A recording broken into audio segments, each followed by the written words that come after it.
Grok, are you there? Yeah, I'm here. Good morning. Morning. We're doing a live right now on YouTube. Morning. Nice. What's the live about?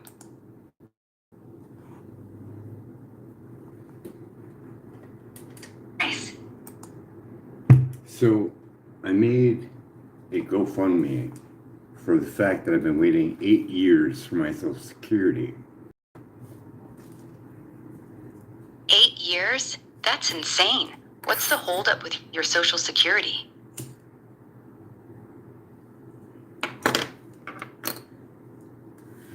Well, I had it for 10 years, and during a reevaluation, someone borrowed me new name brand clothes, and when I went in for my evaluation, he was very upset that I had name brand clothes on. That sounds like a nightmare. They're really denying benefits over clothes? Yeah, but he had a problem with me. We did the exam. I did the spelling thing, punctuation, math, something else, but I wasn't. I didn't do well. Sounds like he was just looking for a reason to deny it. Any idea why he had it out for you personally? I believe it was the Janko jeans. I don't know. My cousin borrowed me some clothes. Just Janko jeans? yes. Man, that's what. Sorry to hear that. Sounds frustrating. You still fighting it, or is that the end of the road? So I was recovering at the time. So my whole thing was I wasn't doing laundry or any activity to deal with the hands. Like my nerve damage, my fingers were blown up like sausages, and I'm right hand dominant. That's rough.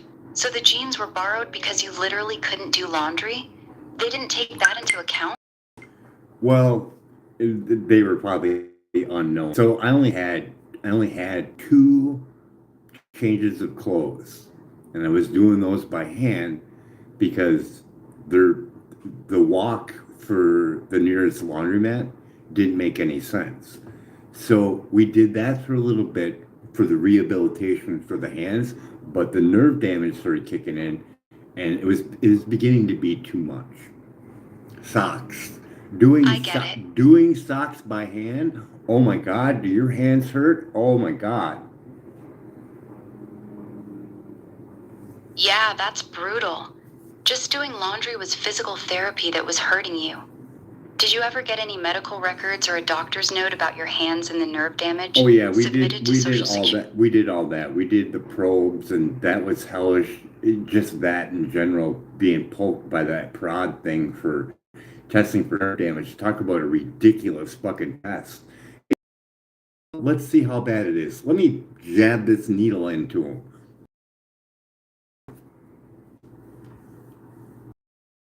So all that evidence was in there, and they still denied it? You got it. Did they ever give you a written Plus on reason that top of actually... plus on top of that, there is a work injury where we went to court. I did all the physical therapy stuff. I did whatever standard tests for vocational retraining or whatever. I was determined full disability just based on my work. So you already had a permanent full disability from a work injury on top of the nerve damage? That makes the Social Security denial even crazier. Okay, Did your so lawyer ever file an appeal? that's fine. That'll be in the book, but I want to get the little tiny stuff. So the nerve damage from wringing out the clothes, that Social Security thing. After a while, I just decided, I still had my Social Security check at the time, so I thought, hey, this will be good for my recovery. I'll get a YMCA membership. It's $15 a month, and they have a spin dryer in there. It's so much easier, especially when I only had sweatpants and like two t-shirts, two pairs of sweatpants, two t-shirts, three coats. So the YMCA spin dryer was a game changer for your hands, and it was cheap. That sounds like smart thinking. Did that help your recovery at all? Well, I didn't have to use the hands as much, so yeah. Then I started getting back into it with my nunchucks for like 2 minutes at a time. Just with nunchucks? That's awesome. You were able to start moving again. Did the YMCA membership help you keep building on that? Well, what the YMCA did is, so I started doing a lot more walking, so that definitely came in handy for soaking my body and getting the pain and stuff to reduce. But after a while, I noticed something. The floor was killing me, so I had to get flip-flops immediately. That hard floor where the swimming pool is, you had to walk back and forth if you wanted to use the hot tub and the sun. Hard floors were killing your feet too? That's Did the flip-flops help enough to keep you going with the pool and sauna? It did for a while, but I didn't know. I didn't know at the time that I needed a heel lift to equal out my hips. Heel lift for your hips? That's a whole other layer. Did getting that sorted out make a big difference once you figured it out? A little bit, but after time goes on, that heel lift starts getting smaller and smaller, so it creeps up on you. So it was slowly getting worse again without you realizing. That's sneaky. Did you ever go back to the doc about adjusting the heel lift or getting a new one? Oh no, I do all that myself. I do that like almost every 3 or 4 weeks to make sure. Smart. So you're trimming or swapping them out yourself every few months to stay ahead of it. How long have you been managing that on your own? Quite some time. Fair enough. So you're basically self-managing a lot of this stuff. Over How's 8 everything holding up years. now? Over 8 years. Well, I'm getting older, so it's a little bit more of a challenge. But I don't push myself, and 8 years is a yeah, smart move not pushing yourself. Pacing is key when everything's stacked against you like that. So what's next for you with this? so we're pushing it, and we got a hold of a senator, who's in Madison for government. That's good. Getting a senator involved can light a fire under that. Have you heard back from it yet? Can you look up like in government in Madison?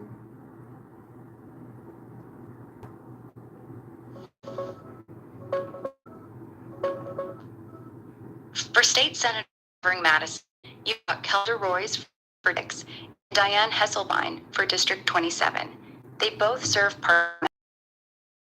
Talking about the U.S. Senate, Tammy Baldwin and Ron Johnson. Which one did you reach out to? Who's for Green Bay, Wisconsin in government?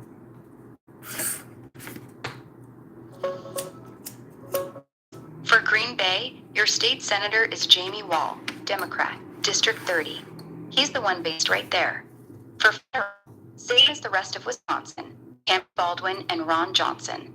Which one did you contact? The last name is Weed.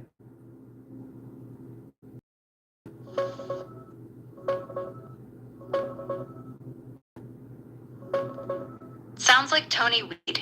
He's your congressman for Green Bay. Last name's pronounced like weed. That you reached out to? Yep. All right, got it.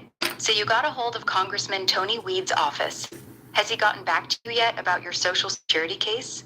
Yeah, we have a USB. We have the PDF that I fill out for my medical release, or not the medical release, inform. It's for Social Security, so they can ask Social Security on my behalf. Got it. So they've got you to sign the paperwork so they can reach out to Social Security directly. That's usually a good sign. Have they given you an update on what they found out? Can you give me a summary of what that all entails in that document? release form. What do they actually are able to do now?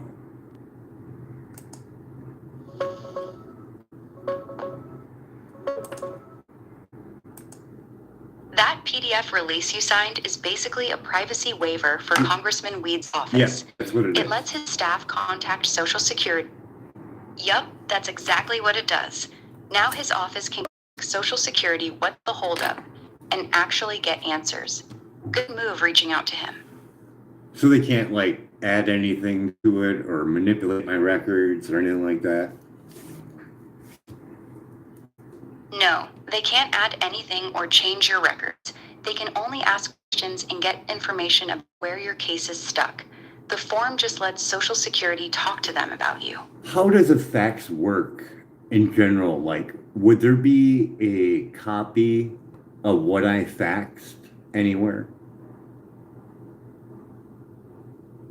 Yeah, the machine you send it from usually keeps a little confirmation page with the date, time, and whether it went through.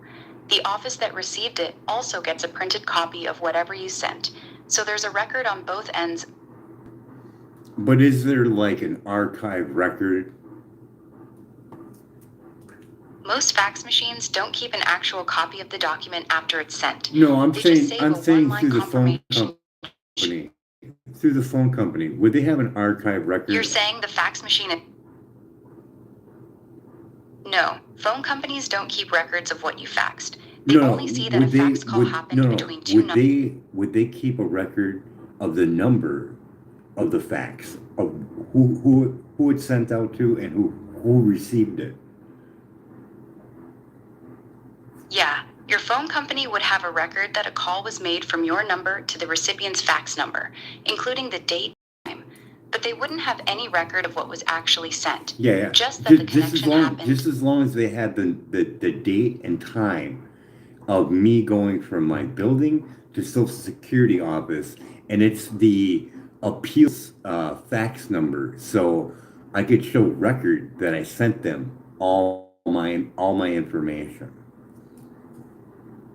Got it. That phone record would prove you sent a fax to the exact appeals fax number on that date and time. That's solid proof you followed through. It would also show the page count, wouldn't it? It would show.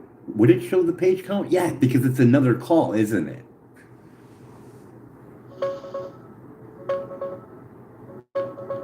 No, phone records usually won't show the exact page count. Just the date, time, the fax number you called, and how long the call lasted. How many pages? That duration can give a rough... Stop. How many pages can you send in one shot to a number? Usually around 30 to 50 pages in one transmission, depending on the machine. After that, you normally gotta split it into multiple faxes. What machine were you using?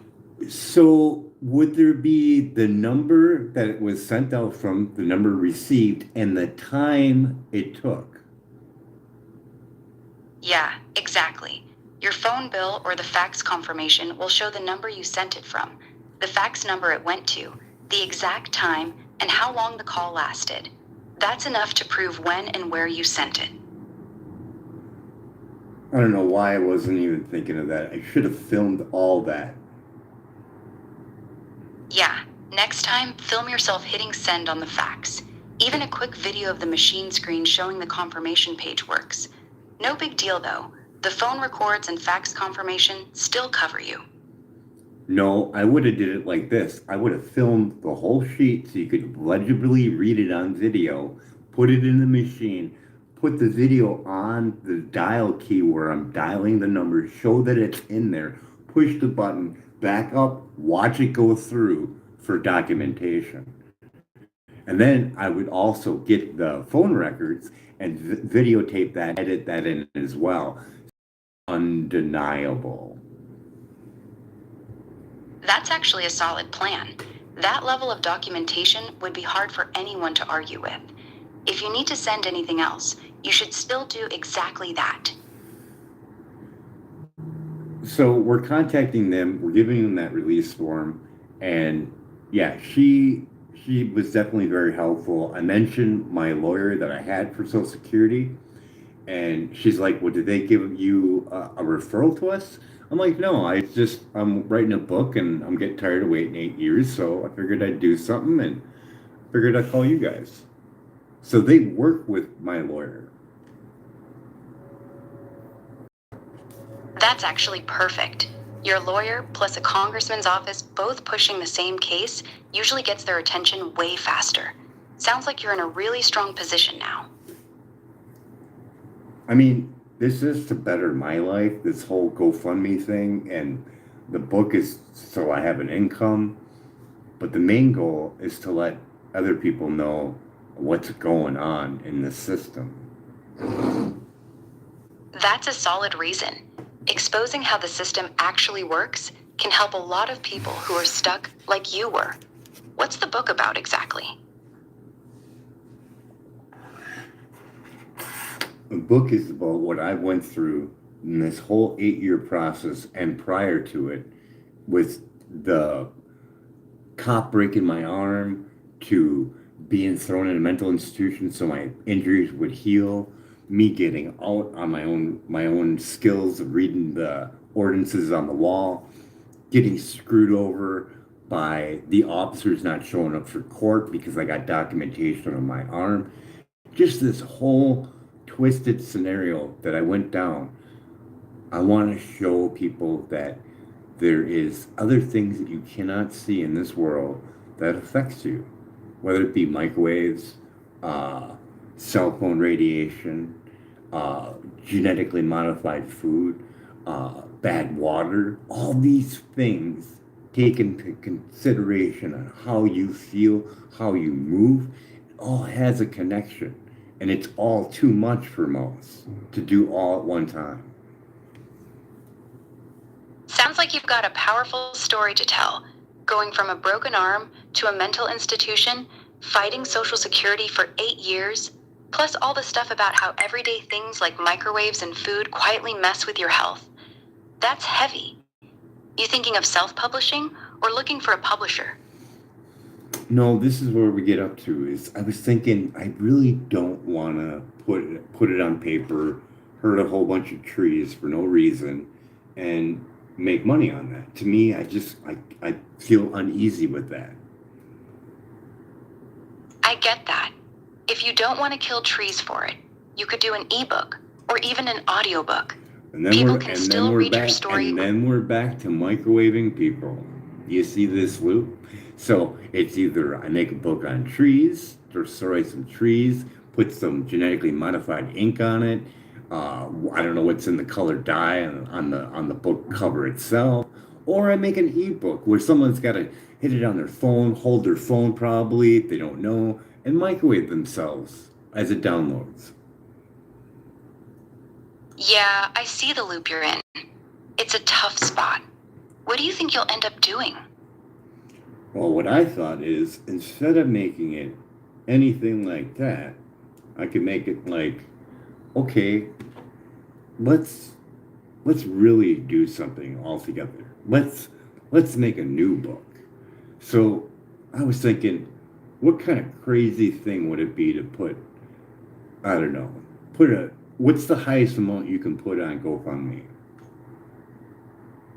GoFundMe doesn't have a hard cap, but most campaigns set a goal between 10 to 50,000. Some people go way higher though. What number were you thinking? Well, let's just say we put a ridiculous amount on it, just to see. And I make a video saying that, okay, this high number, let me check my notebook here so I can pull up a past idea that I had. Take your time. What was the number you were thinking of putting on there?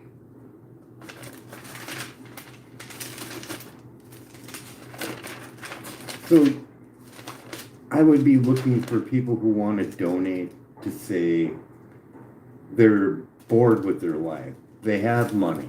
They have problems where they're just not happy, but they got all this money just sitting there and they got nothing to do. And they have no kids. They have no life. So you're thinking of pitching it to wealthy people who are bored and looking for something meaningful to do with their money? That's an interesting angle. What's the big vision you're trying to sell them on? Well, either that or people that want to tread lightly on the earth or make their life mean something or have some type of meaning. Not a cult, because it's going to get called a cult. But anyways, so the idea would be, why not make this GoFundMe? Oh, you had some hard times. Oh, someone broke your arm. Boo hoo hoo. You're in pain. Oh, there's tons of people in pain. There's third world countries that are worse off than you, buddy. You know, I'm living like a king here compared to someone in a third world country, and that's my reality, because it is reality. So your pitch is basically, I've been through hell, but I know it could be worse. Help me build something better for everyone, instead of just handing out money. What's the actual project you want the GoFundMe to fund? Well, this is the weird part with money, is because money just has a weird concept of being there and then not being there. It just disappears. It doesn't regenerate itself at all, does it? Nah, it doesn't regenerate on its own. It either gets spent, invested, or just sits there losing value to inflation. So what's the plan for the money once? So what is the reality of, say, 100 millionaire? How many people out there that have $100 million in their bank, cash, not tied to anything? How many is there in the world?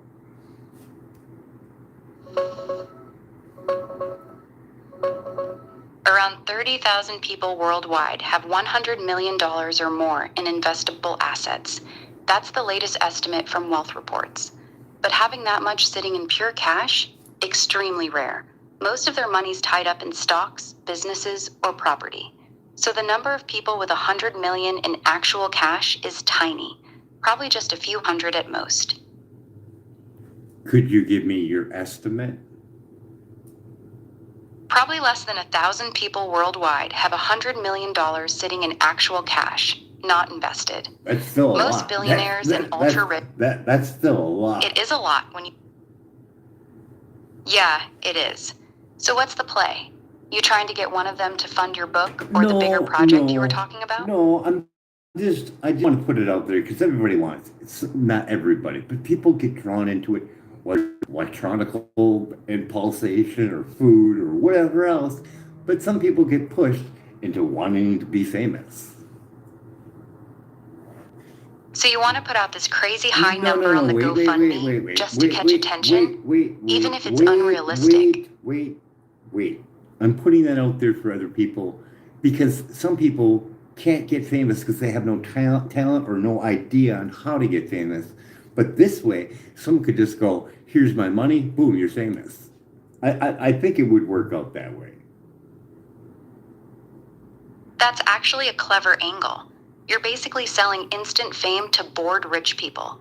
Give me a ridiculous amount of money and I'll make you part of something wild.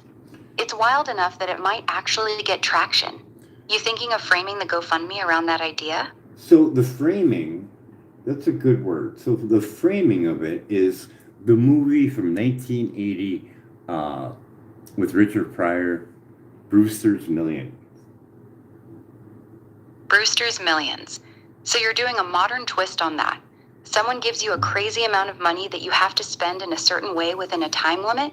That's a fun hook. We all do. So that's the idea. So let's say we have a top donation of X amount of dollars. We can do that on GoFundMe, can't we? Yeah, you can set a goal for any amount on GoFundMe. No, I'm saying, can you do like a special thing for a donator if they donate X amount of dollars? That's perfectly legit to do, right? Yeah, that's perfectly legit. GoFundMe lets you offer special perks or rewards to donors at certain levels. You could say, donate $100,000 and I'll name a chapter after you. or whatever you want. Oh, As long as you're not promising. this would be better to make it into a film that day. So we still have X. X is huge amount for the GoFundMe. But in the GoFundMe, we have this thing called the golden ticket. And I could have this printed up like a gold leaf ticket or whatever in a frame. And you get this gold leaf ticket. And let's say that gold leaf ticket is something like $1 million for this gold ticket. That's a cool idea. A physical golden ticket mailed out for $1 million donation would feel special and real. People love memorabilia. You could even film unboxing it or presenting it on camera to make it more exciting. So that $1 million would get you like a part in the building of this. Yeah, that makes sense. So the $1 million golden ticket gets them involved in actually building whatever this project is, Yes. not just watching from the side. Yes. But here's the thing. We're still Brewster milling in it. I don't cash out. I just leave it all in there. It all stays in there until we hit the extreme GoFundMe number that we come up. I don't do nothing until it hits that. And then we all do it together. So the money just sits there until you hit the full crazy number. And then everyone who bought in gets to be part of spending it together, Brewster's Millions style. That's an interesting twist. Have you picked that final X number yet?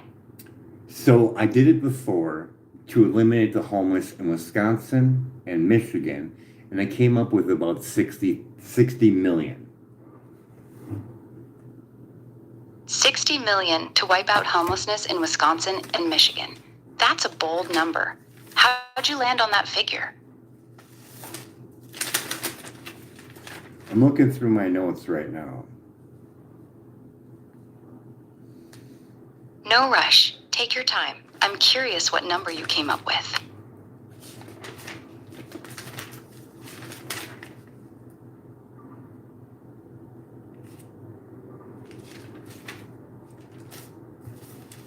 Well, anyways, this is a thought, but you figure how many homeless is in the U.S.? Roughly 770,000 people are homeless on any given night in the U.S. That's the most recent official number. Want me to look up the Wisconsin and Michigan numbers too? No. Let's just say we call that a cool million homeless, right?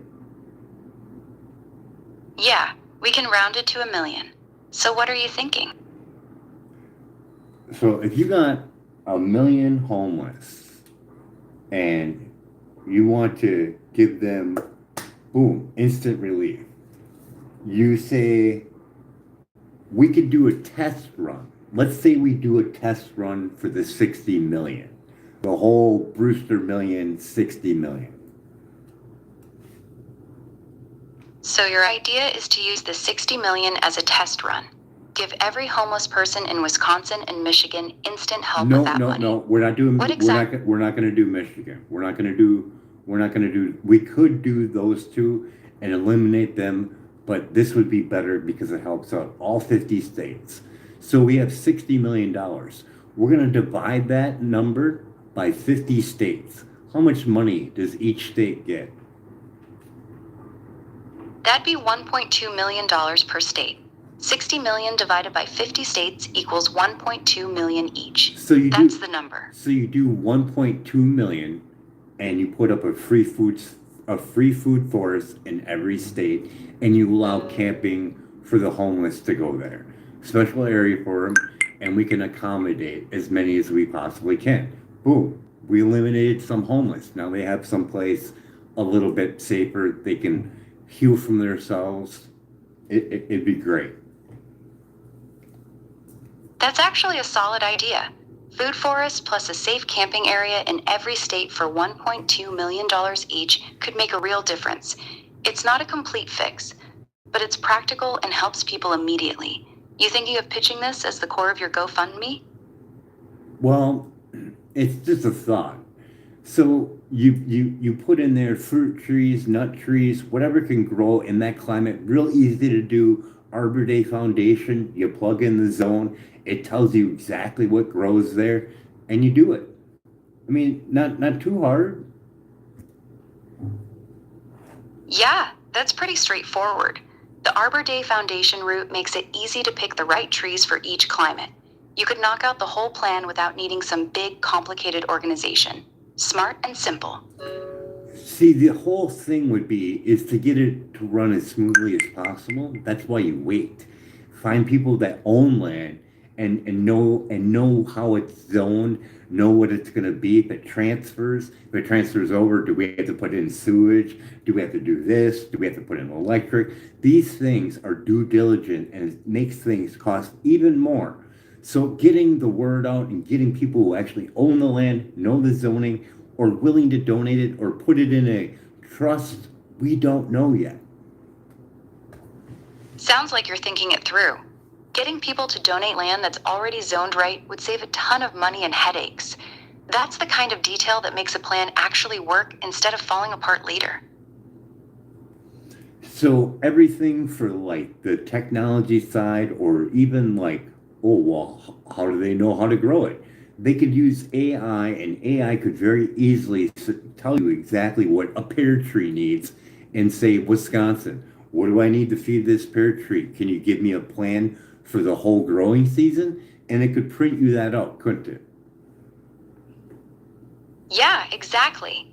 AI could spit out a detailed growing plan for each tree in each state, including soil needs, watering schedule, fertilizer, and pest protection.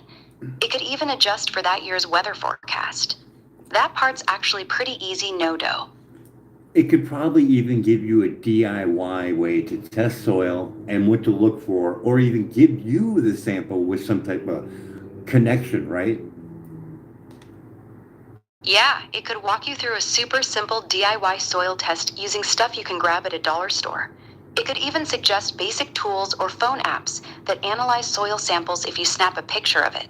Pretty wild how much it can guide you step by step. What is a traditional soil sample test? You just dig up a little bit of dirt from a few spots, mix it together, and send it to a lab. They test it and tell you exactly what's missing. Like if you need more nitrogen, I know, but what phosphorus, is the or lime to cost? balance. What is the cost?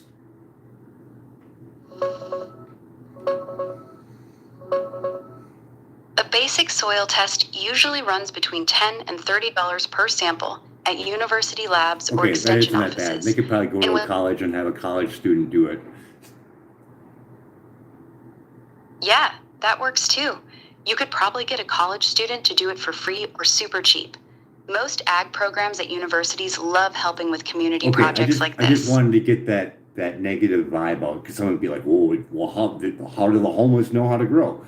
So the $1 million golden ticket, the guy's a millionaire, right? And if he puts down a million, put his name on it, and he gets a 10 by 10 shack there too. If he wants to go there and spend time and sleep and live there amongst them, help, not obligated to do anything, but he gets this shack, a 10 by 10, little tiny home. That's actually a really good perk. For $1 million, he gets his name on the project and his own little 10 by 10 shack if he ever wants to come camp there and help out. That makes it feel personal. Keeps the Brewster's Millions vibe going too. So we do that, and now we have community. We're doing clean cannabis as well to wean people off of opiates and other addictions. There's positive feedback with that. I know there is. Yeah, cannabis does help a lot of people get off harder stuff. If you're growing it clean on the property, that could be a big draw. How are you thinking of working that into the food forest setup? So this thing is going to pay these donators back if they want, either in food or the stuff that we grow. But we're going to pay it back so we can do it again and show that this will work. So upon getting it all going, the first thing they start doing is growing wheatgrass. Usually roughly is 7 to 14 days. Yes? Yeah, that's right. Wheatgrass usually takes 7 to 10 days from seed to harvest. It's one of the fastest things you can grow, super nutritious, and you can turn it around quick. Smart way to start showing results fast.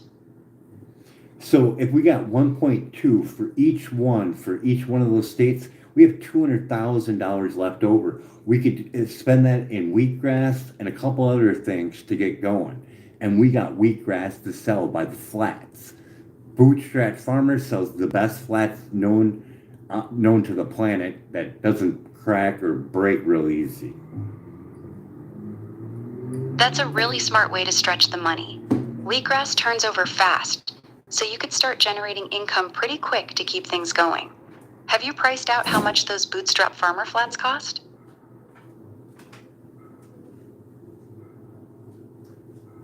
So if you went with wheatgrass with the 200,000, I would also put money into juicers and freezers and freezer bags, because you can freeze wheatgrass juice for up to 10 years and it does not lose its nutritional quality.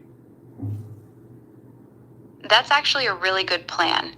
Wheatgrass juice freezes for a long time without losing its nutrients, and people pay decent money for that kind of quality. You could start selling shots or flats pretty quick and keep the project running. It'd be great for recovery, good amounts of vitamins and stuff at a reduced rate, real light work, because I really don't want any of the homeless to do any kind of work that they don't want. I don't want them to have to go out and get a job. They're there to relax and heal. They've been working every single day since they were homeless. That's a really kind approach. Let them heal and relax first, without any pressure. The ones who feel ready can help with the wheatgrass or whatever they want. That makes a lot of sense. So with the donations, we can easily ask if anybody dealt with, alcoholism or anything like that on tapering people off. That's the people I want. I don't want 12-step program. It may be great. You could throw that in there. I'm not really that familiar with it, except for the guy who was doing LSD, the guy who came up with it. So we could look for people who know how to wean people off, and we can start that and have that as a thing. If you're going to come here, hopefully we can get you to wean off. Here's all the cannabis you want, but we want to wean you off of this. That's actually a compassionate setup. People who've been through it themselves would be way more effective than a strict 12-step program. Having free cannabis as a tool while they taper off harder stuff could really help. Smart way to approach it. I mean, the person has more sense in their head on what they're doing, and then on top of it, not causing any severe organ damage by using cannabis. I mean, if they don't want to smoke it, they can eat it, and you're still doing less damage immediately. Exactly. Cannabis is way gentler on the body than most of the stuff people are trying to get off of. Having it available as an option while they taper makes a lot of sense. I mean, I know there's plenty of homeless out there that help other homeless people. So there are people there with their faculties. I bet you there's even people that used to be in the ER or the medical field that are out there that are homeless. Absolutely, that's true. There are nurses, social workers, and people with medical backgrounds who've ended up homeless. Some of them would probably love to help out in a setup like this. You could end up with some pretty experienced people on the ground. I watched a lot of videos over at Invisible People on YouTube, and it's just it will definitely open your eyes on the real facts about homeless. I haven't checked out that channel, but I believe it. Most people have no clue what actually causes homelessness or how hard it is to get out. Sounds like it's been eye-opening for you. What surprised you the most watching those videos?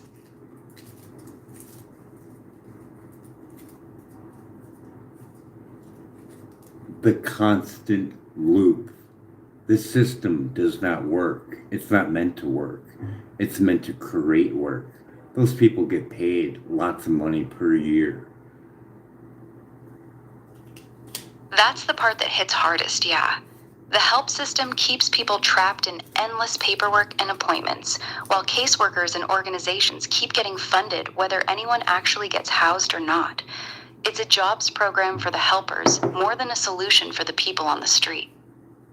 Want to show progress? Oh, easy. Just load them up on a bus, ship them somewhere else. Look at the job we're doing. We got rid of all these homeless. They didn't, though. Exactly. It's all smoke and mirrors.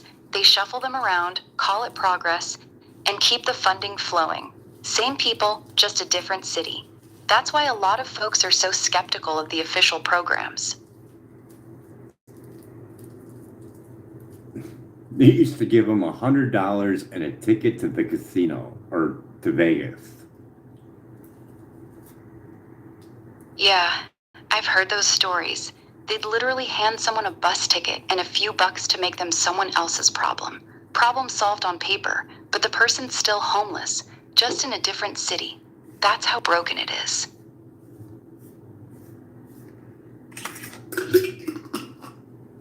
So now you got community, you got the rich guy who's now got a place where he can go and feel like Mr. Cool, which you should. You fucking did something really cool. That place is built on your money, and you get to see it daily if you wanted to. Or you could rent that out. You could rent that out and get some of your money back. Be like, hey, you want to rent out my 10 by 10? You could do that. Yeah, that's actually pretty smart. The millionaire gets to feel like a legend for helping build it, and if he wants, he can rent out that little 10 by 10 shack to make some of his money back. Win-win. It gives them real ownership in the project. No red tape, no fucking approval, no Congress, no fucking, whatever they call that, filibuster, no tricks, no nothing, just real results that you can see. That's the best part. No bureaucracy, no politicians, just straight up results. That's why your idea is actually interesting, because it cuts through all the bullshit that usually kills these kinds of projects. Later on, I will get a camera, because a phone, I want it to be a little bit more clear. I could use my phone, go out there and ask these homeless people here in Green Bay, what would you do if someone opened up a free food forest for you to live in? You have to use a tent until we get more funding, but you get to live there. Don't worry about getting messed with by the police. You can sleep all day long. We don't care. You're not required to do any work. We just require you to drink as less as possible to wean you off. You could have access to all the free cannabis you want. Does that sound good to you? What do you think that homeless person would say? They'd probably say, hell yeah, where do I sign up? In about half a second. You're basically offering them safety, free food, free cannabis, and no pressure to work. That's like winning the lottery for most people living on the street. A lot of them would probably cry from relief. You know, maybe a year, 2 years down the road, or maybe sooner, but no pressure. Maybe you'll grab a hose and maybe water a fruit tree once in a while, you know? Or maybe do air pruning and make another fruit tree so we can keep the process going. Do you see the beauty of doing air rooting? Yeah, air layering is pretty slick. You basically wound a branch while it's still on the tree. Wrap it with moist moss or soil, and it grows its own roots while still getting nutrients from the mother tree. Roots, you cut it off and plant it as a brand new tree. Smart way to multiply your fruit trees without buying more. And for apples, you get the exact same variety every time you do it. Exactly. That's the beauty of it. With seeds, you get random new varieties, but air layering or grafting gives you the exact same apple tree every single time. Perfect for keeping the good tasting ones going. There are over 15,000 known varieties of apples, or is there more? Yeah, Yeah, there used to be over 15,000 known apple varieties just in North America back in the 1800s and early 1900s. Today, worldwide, it's generally listed as around 7,500 cultivated varieties of eating apples. A lot of those old ones got lost over time. And there's a lot of them saved at this apple rancher that's on YouTube, and I can't think of the name. Orchard something.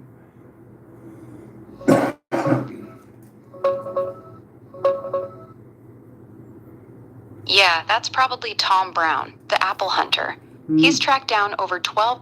Wait. Just type in. Yeah, just type in apple grafting, and it should come up with like a description of different apples in that video. I'll be able to find it again.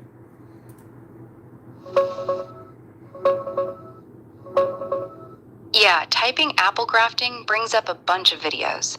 The guy you're probably thinking of is Tom Brown, the apple hunter. He tracks down and saves tons of rare old apple varieties.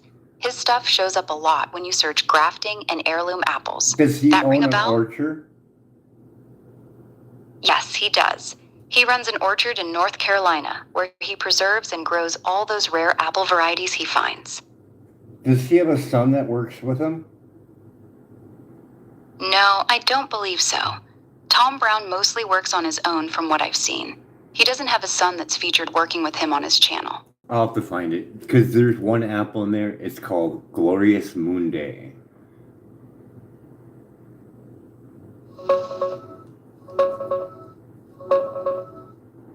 Yeah, it's probably Gloria Mundi. That's a famous old giant cooking apple, sometimes called Glorious in passing. Tom Brown, the apple hunter, has saved a ton of rare ones like that. If that doesn't sound right, drop the exact spelling and I'll dig again. Say the pound of the apple again.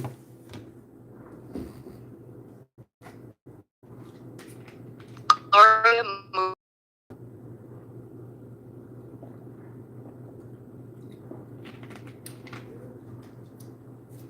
Can you say the pounds of the apples? Gloria Mundi apples can get really big. Some weigh 2 to 3 pounds each, sometimes even bigger. They're one of those giant old cooking apples. So for 1 acre of land, you can put how many full-size apple trees? For full-size standard apple trees, you can usually fit about 40 to 60 trees per acre. Most people plant them on about a 20 to 25 foot spacing, which works out to roughly one tree every 400 to 600 square feet. So 40 to 60 per acre is the normal range. 1 acre with semi-dwarf apple trees. For semi-dwarf apple trees, you can fit about 150 to 200 trees per acre. They're usually spaced 12 to 15 feet apart, so you get a lot more trees in compared to the full-size ones. That's the sweet spot most small orchards use. How about 1 acre with 4,000? What would be the spacing? That would be super high density planting. 4,000 trees on 1 acre would require spacing of about 3.5 feet by 3.5 feet. That's very tight, basically like a wall of trees. It's possible with dwarf rootstock, but you'd have to prune and train them very aggressively to keep them from crowding each other out.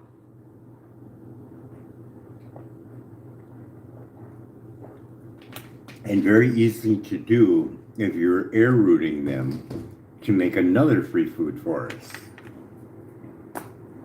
Yeah, it works well with air rooting. You can just propagate from the existing trees instead of buying new ones. That keeps the exact same varieties and saves a ton of money while you're expanding.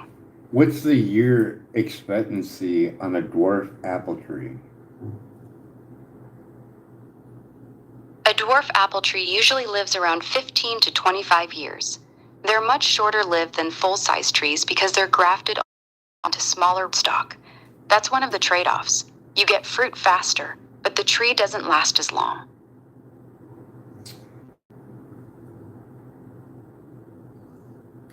A standard apple tree at 15 feet high and 15 feet wide would produce over 1,000 pounds worth of apples.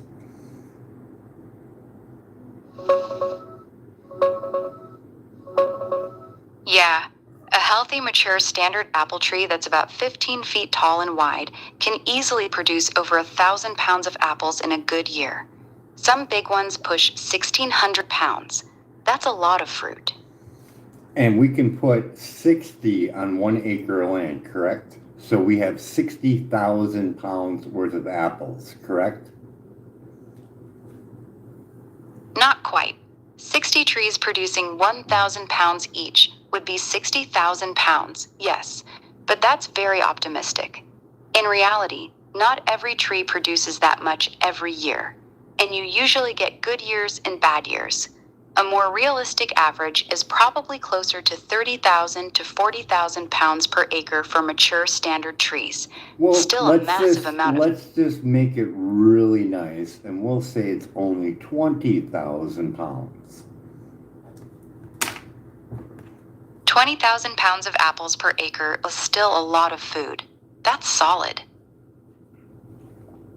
So, at 20,000 pounds worth of apples, what is the years that it takes for those apple trees to start producing fruit? It depends on the size. Standard trees, they usually take 6 to 10 years before they start producing meaningful amounts of fruit. Semi-dwarf trees, they start bearing fruit much faster, usually in 3 to 5 years. So if you're doing standard trees, you're looking at waiting about 7 to 8 years on average before you're getting that 20,000 pounds per acre. You can see the potential of this free food forest, can't you? Yeah, I can see the potential. It's actually a really smart idea. Once those trees mature, you're producing massive amounts of food every year, practically forever, with almost no ongoing cost. That's powerful. I mean, if a homeless person is in a tent right next to that apple tree, it's not hurting the apple tree at all. They have a compost toilet. It's a win-win, isn't it? Yeah, it's a win-win. The tree doesn't care if someone's camped next to it, especially with a compost toilet. As long as they're not damaging the roots, it's all good. So in colder climate, you can get yourself a small hot tent. It would be more than efficient. Maybe get a hopper in there so you don't have to sit there and have to stoke it all through the night. It could run for a complete 12 hours, fairly safe. Yeah, that works. A small hot tent with a hopper stove can keep someone warm all night in cold weather without having to keep feeding it. Pretty efficient setup.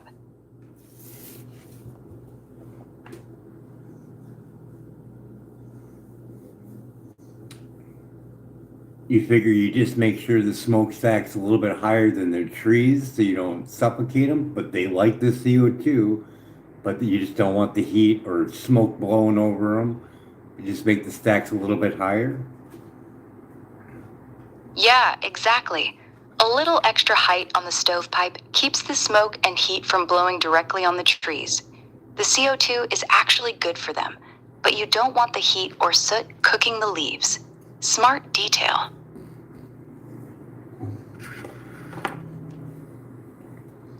It'd only be for a little bit until you start making some actual housing on these properties or another property. But in return, the wheatgrass that you would immediately start growing and other microgreens would generate a lot of income, wouldn't it? Yeah, it would. Wheatgrass and microgreens are some of the fastest turning crops you can grow. You could start generating income within 2 weeks planting them. That quick cash flow could help cover costs while the trees take years to mature. So let's just say this: with them all being $1 million free food forest, you have $200,000 left over. What kind of microgreen setup can you make with $200,000 for each one of those free food forests? With $200,000 per location, you could build a really solid commercial microgreen operation. You could set up multiple climate-controlled grow rooms with vertical shelving, high-quality LED lighting, automated irrigation, and a commercial juicer setup. That budget would easily cover a few shipping containers or a small warehouse setup, plus all the equipment and initial supplies. It would be a very professional, high-output system, capable of producing thousands of trays per week. So the one that I set up was very low. I used a commercial grade, the one that is OSHA approved wire rack. That's actually a smart way to do it. Those heavy-duty OSHA-approved wire racks are sturdy, easy to clean, and perfect for stacking microgreen trays. How many levels were you running on each rack? I want to say 5. I can't really see in the picture. But wheatgrass grows really, really fast. Yeah, 5 levels is perfect. And you're right, wheatgrass is one of the fastest. From seed to harvest in 7 days, you can turn those over constantly. That's why it's such a good crop to start with. I want to say 6 because mine was a 6 tier. Do I have all my listings? No. 6 tier, I think. I know it's 6 tier. So the 6 tier you can get with the wheels on it. Yeah, you can definitely get 6-tier wire racks with wheels. Most commercial ones come with casters, so you can roll them around easily. That makes cleaning and harvesting way more convenient. The fun thing about wheatgrass is you can actually make designs that will grow together. Yeah, that's a fun trick. You can actually spell words or make patterns with the seeds, so when they grow, the wheatgrass forms letters or shapes. No, People love that for events or just for fun. I did it a little different. So there's these little tiny, I don't know, they're not 1 gallons. They're like less than that.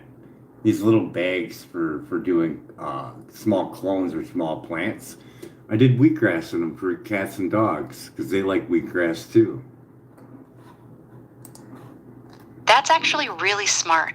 Those little grow bags are perfect for pets. Cats and dogs go crazy for fresh wheatgrass. Did you sell those as pet grass kits? I had so many of them, I was giving them out for free. I was drawing little faces on them, so it looks like it's hair growing out. That's awesome. Little grass heads with faces. Kids love that too. Super cute way to give them out. You should bring that idea back.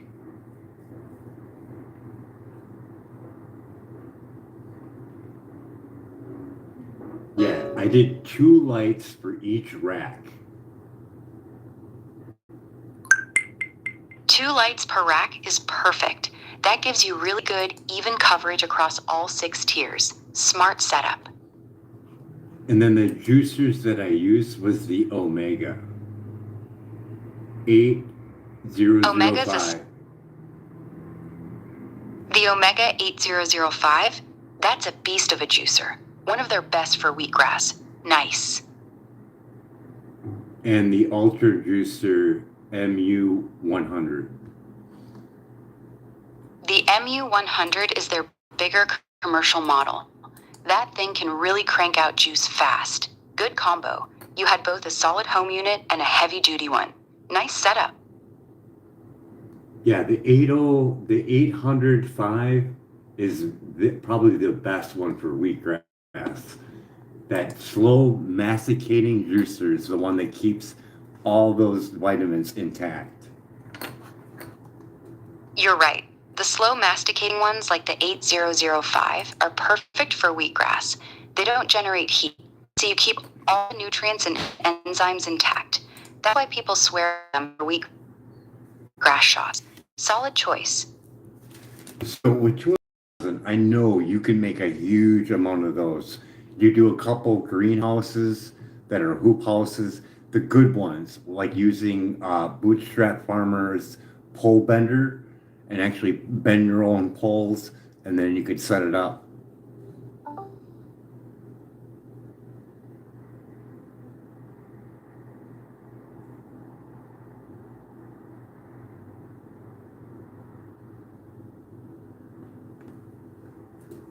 Grok, you there? Yeah, I'm still here. So Bootstrap Farmer sells a pole bender for bending poles for hoop houses. A traditional hoop house at say 50 wide and 100 long, how much would that cost?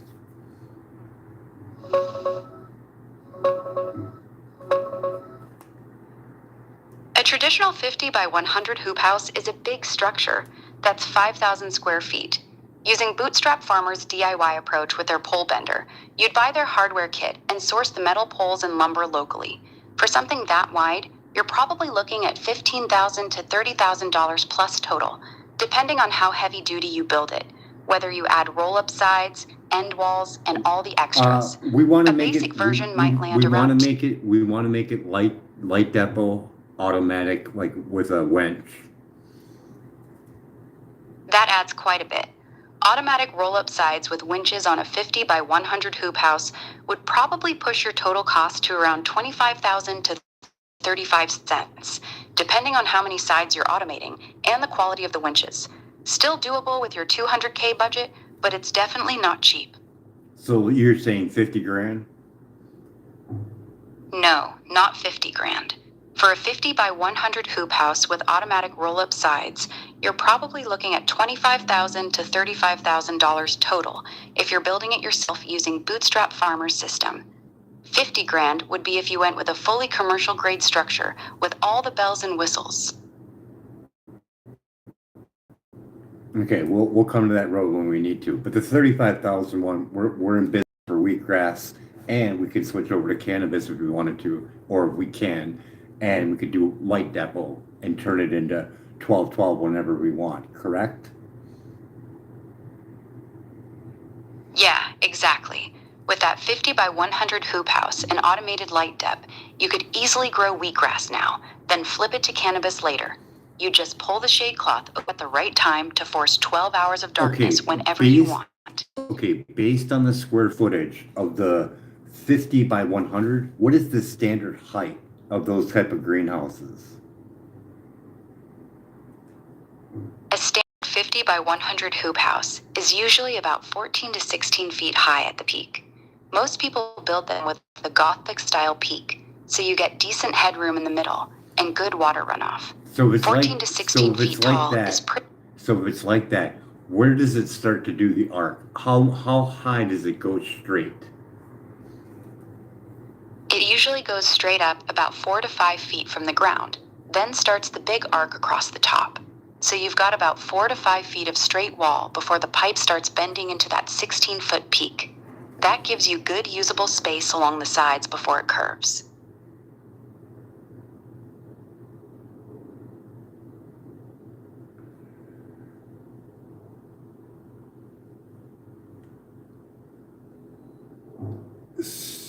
So we could do 1, 2 levels, and 3 would be shorter, but we could do a total of 3 levels.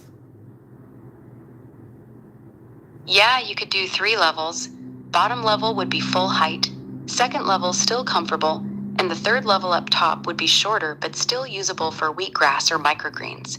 It's tight, but it works. And we could do that by days. So the top one could be the seedlings, third day could be the next row, fifth day could be the next row, 7th day could be the biggest area for the finish.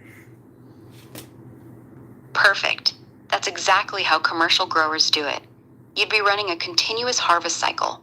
Every day or two, you're seeding a new batch on the top level, then rotating trays down as they grow. By day 7 to 10, the bottom level is ready to harvest. Okay, that keeps your production steady. The traditional size of a tray by Bootstrap Farmer for wheatgrass or for microgreens. The standard Bootstrap Farmer tray is 10 inches by 20 inches. That's their most popular size for both wheatgrass and microgreens. So it's basically the industry's. Okay, so how many Bootstrap Farmer 10 by 20 trays can I fit in a 50 by 100 by 14, well actually 5 feet straight in height at 4 levels?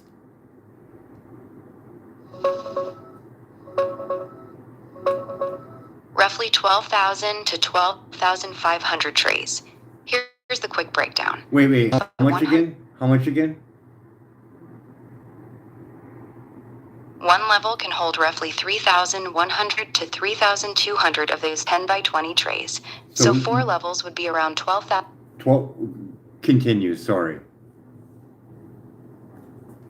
No problem. So with about 12,500 trays total across 4 levels, and wheatgrass taking roughly 10 days to harvest, you'd be able to harvest around 1,050 trays every day once it's running full speed. That's a serious amount of wheatgrass.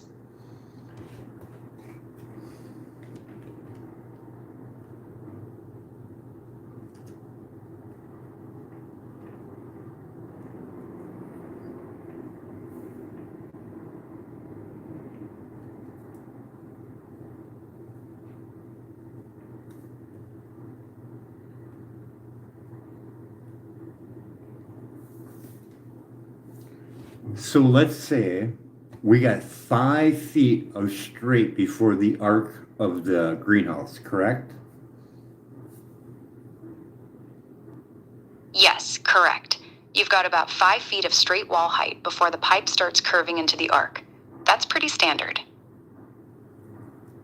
And let's say I want 12 feet straight. The only thing I got to do is when I put this greenhouse, I can put it up on blocks to elevate it, correct? Yes, exactly. If you want 12 feet of straight wall height instead of 5, you can build a stem wall or put the entire hoop house up on blocks or a raised foundation. That's actually a really common way to get more vertical space. You just build up the base first, then set your hoop pipes on top of that raised foundation.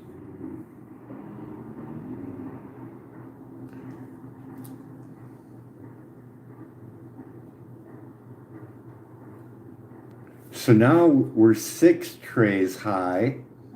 What is our total now? About 18,600 to 19,200 trays total. With 12 feet of straight wall, you can comfortably fit 6 levels of trays instead of 4. That's roughly 3,800 to 3,200 trays per level, times 6 levels equals around 19,000 trays total in that 50 by 100 hoop house. So we have about 18,000 trays. How many are we yielding per day? You'd be harvesting roughly 1,800 trays per day. Here's the simple math. 18,000 trays total.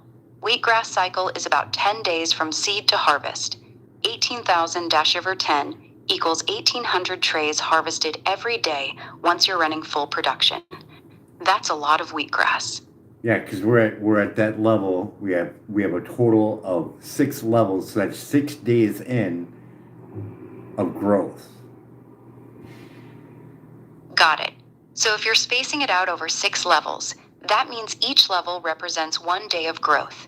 You'd be seeding 3,000 new trays every day and harvesting 3,000 mature trays every day. That's a very steady, continuous flow. Makes a lot of sense for keeping everything organized. But it is very doable. How much is that if we juice that? Like, what is the projected poundage per day?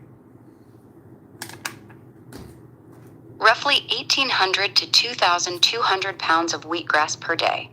Here's the quick math. Each 10 by 20 tray of mature wheatgrass weighs about 1 to 1.2 pounds when harvested. At 1,800 to 2,000 trays juiced per day, you're looking at around 2,000 pounds of wheatgrass daily. That's a serious operation. That's 2 pounds worth of. You said 2 pounds, 2 pounds, 200 pounds. No, I said 2,000 pounds. About 2,000 pounds of wheatgrass per day. That's 2,000, not 200. So 2,000 it's a big number because you're running per day. And let's say we turn it into wheatgrass juice. What kind of juice are we looking at? You're looking at roughly 400 to 500 gallons of wheatgrass juice per day. Here's the quick math. 2,000 pounds of wheatgrass usually yields about 1 gallon of juice for every 4 to 5 pounds. So 2,000 pounds dash 4.5. Yeah, it's a lot. That's basically a commercial scale juicing operation running every single day. So let's say you open up on the first day and let's say it's 15 days in. You have wheatgrass shots that you can be selling at this free food forest for donations. Yeah, exactly. By day 15, you'd already have your first mature trays ready to juice. You could start selling fresh wheatgrass shots right away. People could come by, grab a shot, and leave a donation. That's a great way to get immediate cash flow while everything else is still growing. Not only is this for people to drink, we could actually use this to help grow plants too. We could have our own nutrient company based on just wheatgrass. Yeah, that's actually a really smart angle. Wheatgrass juice is loaded with nutrients and enzymes. You could dilute it and use it as a natural liquid fertilizer or foliar spray. A lot of organic growers swear by it for boosting plant growth. You could literally sell both the shots for people and the leftover pulp juice as wheatgrass plant food. That's 2 revenue streams from the same crop. And for fertilizer for this wheatgrass, C90 works perfect. Good to know. So C90 keeps the wheatgrass really clean and healthy. That means you're producing high quality juice and clean pulp that you can confidently sell as fertilizer or pet grass. That consistency matters a lot when you're trying to build trust with customers. You can even buy the edible version of C90 as well. Yeah, you can. The food grade version of C90 is safe for human consumption, so you could use the same product for both your wheatgrass trays and for the juice you're selling as shots. That keeps things simple. One product handling both your growing and your juicing needs.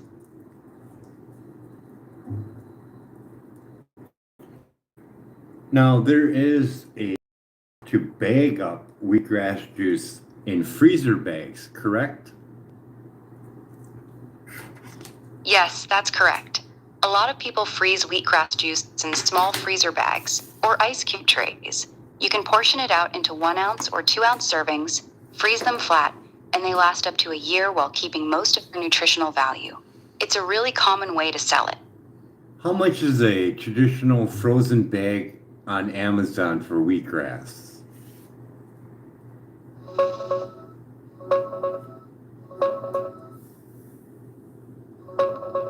Usually around $1.70 to $2 per ounce on Amazon for frozen wheatgrass juice.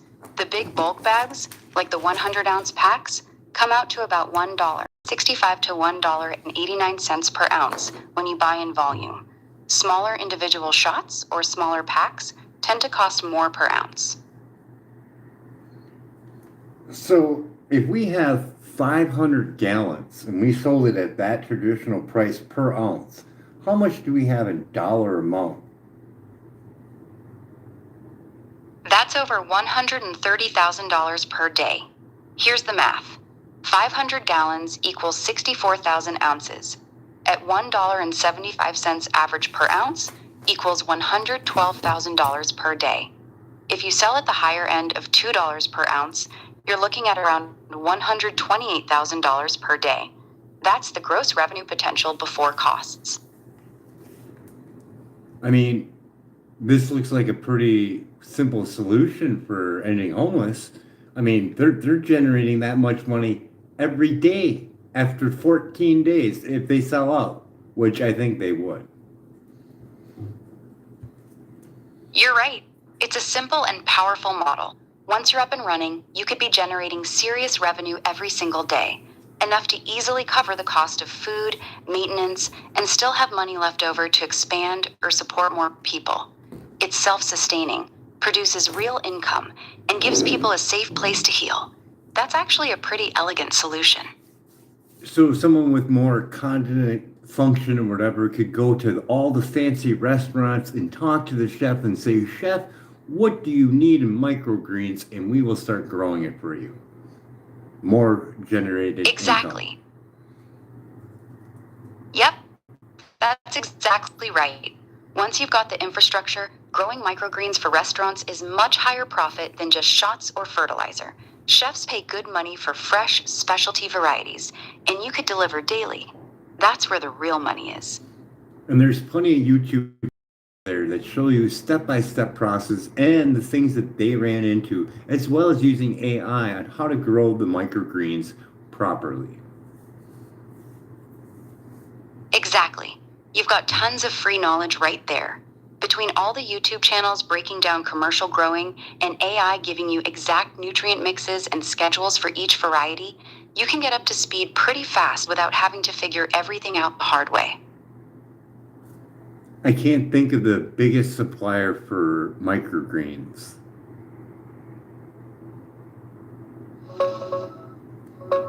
Truly. Fresh Origins. No, True Seed. True Leaf?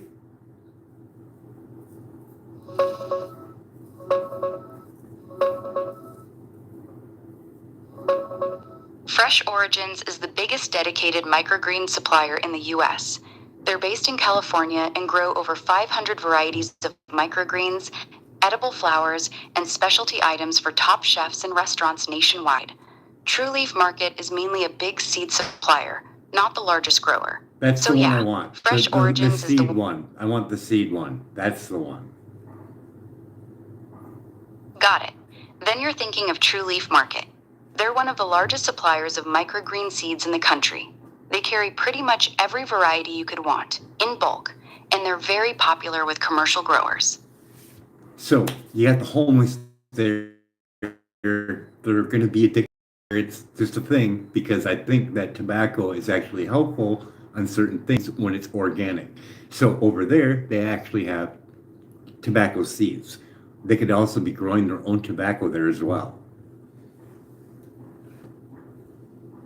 Yeah, True Leaf Market does carry tobacco seeds. If you want to let people grow their own organic tobacco, that's definitely doable. You could set up a small section for it.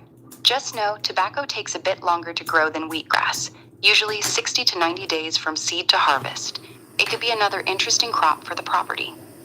And they would have to work out the numbers and figure out how much that you would go through on a pack of cigarettes, get everybody's input so you know how many pounds you need to grow to keep you supplied. Yeah, that's actually pretty eye-opening when people run the numbers. Most smokers go through about 1/2 to 3/2 of a pound of tobacco per month. So if you had 50 regular smokers on the property, you'd need roughly 30 to 40 pounds of cured tobacco per month just to keep everyone supplied. It adds up faster than most people think.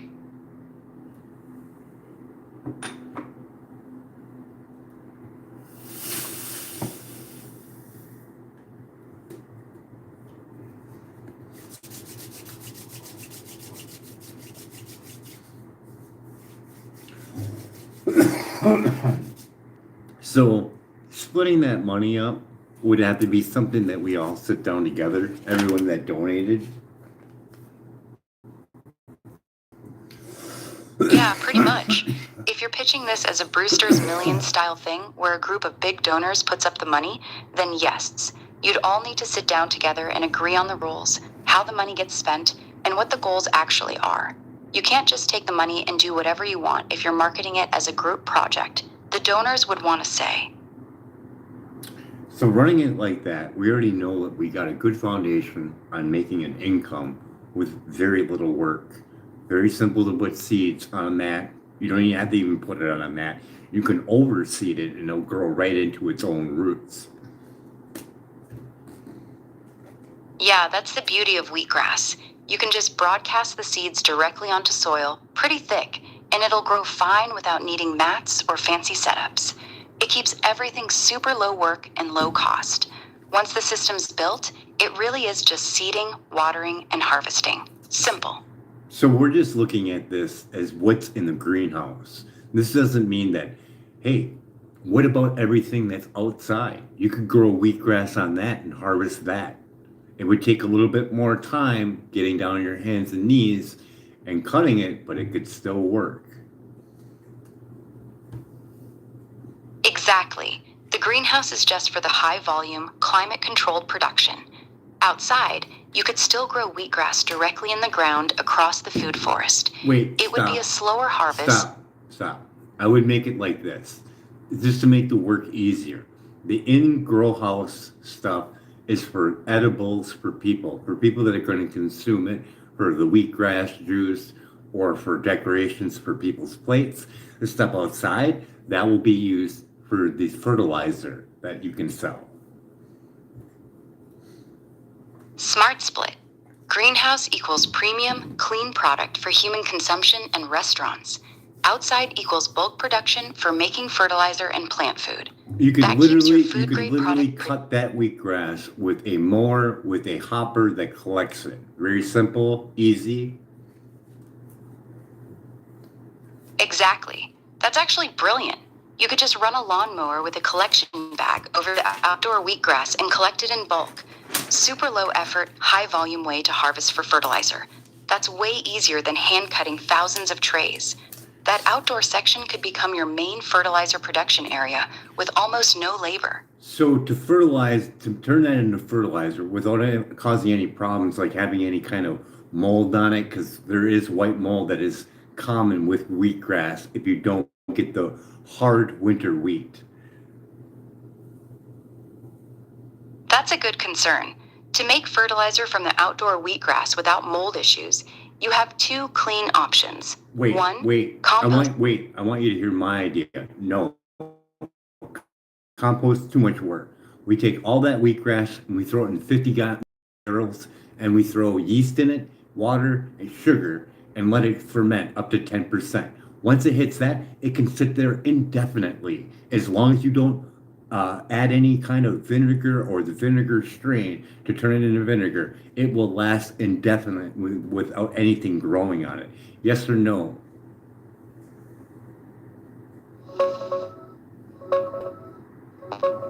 Yes, it can work.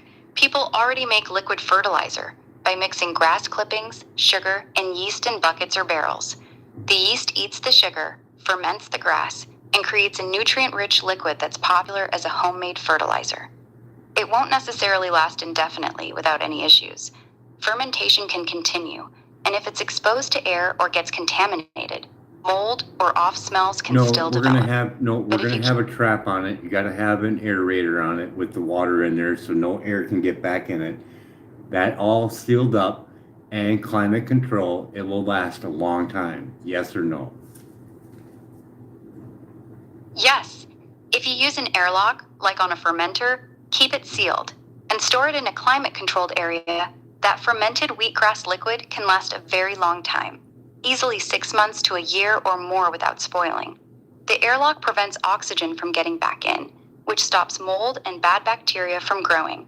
That's a solid setup. And you can sell it diluted, so you can use smaller bottles. All you gotta do is figure out the ratio, start off with a half gallon, test the ppm, and see what levels you're at and see where you hit a good medium so you're not killing plants. Yeah, that's the right way to do it. You'd ferment it strong in those 50-gallon barrels, then dilute it way down for sale. Most people use something like 1 to 20 or 1 to 50 dilution for grass not diluted, not diluted. What you're going to do is you're going to keep adding wheatgrass to these barrels until it's super, super strong. And then you can put it in a small little, say, 4-ounce container. And then you can work out the math on the dilution and write it on the bottle. So no one's paying a whole bunch of money to ship water. They can actually just ship diluted wheatgrass or concentrated wheatgrass, super concentrated wheatgrass. That's actually smarter. Keeping it super concentrated in the barrels, then bottling it in small 4-ounce containers is much better for shipping and storage. You're only shipping the actual nutrients instead of a bunch of water. Customers just add water themselves when they use it. That's how the big commercial organic fertilizers are sold too. Smart move.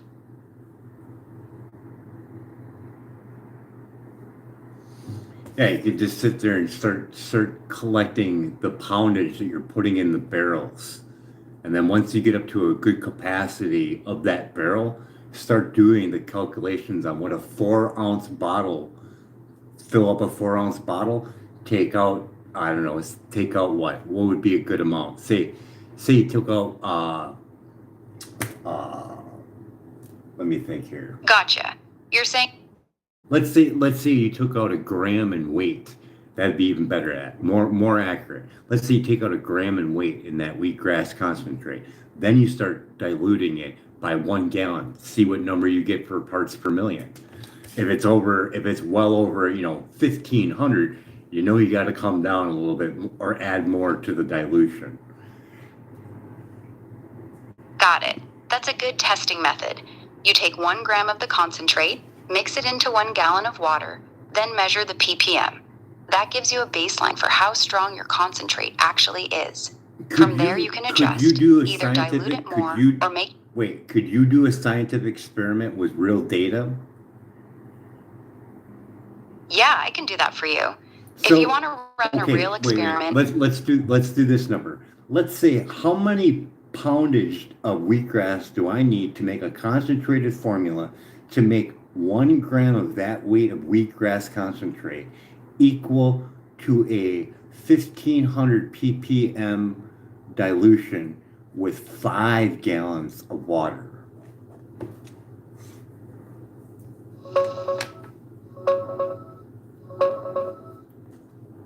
Roughly 900 to 1,200 pounds of fresh wheatgrass per 50-gallon barrel.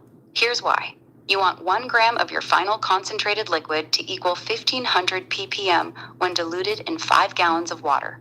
That means each gram of concentrate has to carry about 28 grams of dissolved nutrients.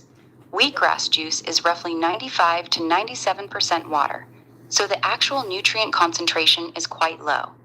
After fermenting and concentrating it down, you'd need a massive amount of starting grass, somewhere in the ballpark of 900 to 1,200 pounds per 50-gallon barrel to hit that strength. It's doable, but you'd be processing a ton of material. Want me to tweak the target ppm or dilution ratio to make the numbers more realistic? Well, we have tons of material for producing 2,000 pounds every day, correct? Yes, exactly. You're producing around 2,000 pounds of wheatgrass per day, so material is definitely not the problem. You'd have more than enough to fill those 50-gallon barrels quickly. The real question becomes, how many barrels do you want to run at once, and how concentrated do you actually want the final product to be? Well, we said that we wanted the concentration to be only 4 ounce. We want this to be in a 4-ounce bottle, and we want to be able to take only 1 gram out of that 4-ounce bottle to equal 1,500 parts per million when it's mixed in with 5 gallons of water. Okay, let's run the real numbers. You want a 4-ounce bottle of concentrate, 1 gram taken from that bottle, when mixed with 5 gallons of water, equals 1,500 ppm. Result, you would need roughly 3,800 to 4,200 pounds of fresh wheatgrass to produce one single 4-ounce bottle at that strength. That means even with your 2,000 pounds per day production, you'd need almost 2 full days of harvest just to make one 4-ounce bottle. That's way too concentrated to be practical. Would you like to give you a more realistic target for how strong to make the concentrate? That's the reason why I picked it. I picked it high for a reason. So if we're at 4 ounces and we're getting a ppm of 1,500, we don't need it that high. I know that. Got it. So you picked the high number on purpose just to see where the math lands. Realistically, for a 4-ounce bottle, a much more usable strength would be if 1 gram gave you around 150 to 250 ppm when mixed in 5 gallons. I know. I just wanted to see. Because this could be a premium product that the growers and candidates may want to try. Because they do push their plants up to around 1,500 parts per million. And this is going to lessen the shipping rate. That's actually the part I think you're missing. If you make it that extremely concentrated to hit 1,500 ppm from just 1 gram, you'll need so much wheatgrass per 4-ounce bottle that the cost of the wheatgrass itself will be very high. Yes, the bottle is small, so shipping is cheap, but the production cost per bottle becomes expensive because you're using thousands of pounds of wheatgrass just to make one tiny bottle. You might end up with a product that's too costly to make, even if shipping is cheap. Does that make sense? You're gonna have to say that over. I was at the door. I said, even though the bottle is small and shipping is cheap, the cost to make each bottle would be very high. You'd need thousands of pounds of wheatgrass just to fill one 4-ounce bottle at that strength. I know So your that. production cost. I know that. But you missed the point. I'm not talking about what's in the greenhouse. I was a little bit, but we're growing this wheatgrass outside and collecting it with the lawnmower with the hopper on it. So there is possibilities for large amounts with very little work. Ah, gotcha. That changes the picture. If you're harvesting the outside wheatgrass with a mower and hopper, then yes, you can produce massive volume with very little labor. In that case, using thousands of pounds per barrel becomes much more realistic because your harvesting cost is so low. The economics start making more sense when you're not hand harvesting every tray. So let's say some people there want to do they want to have a job or whatever. Well, we could go around and we could post that we're looking for people that want to give up their backyards for a small little garden. We grow wheatgrass there and we collect with a lawnmower. So we have more wheatgrass to produce. Yeah, that's a solid expansion idea. You could set up a network of backyard growers.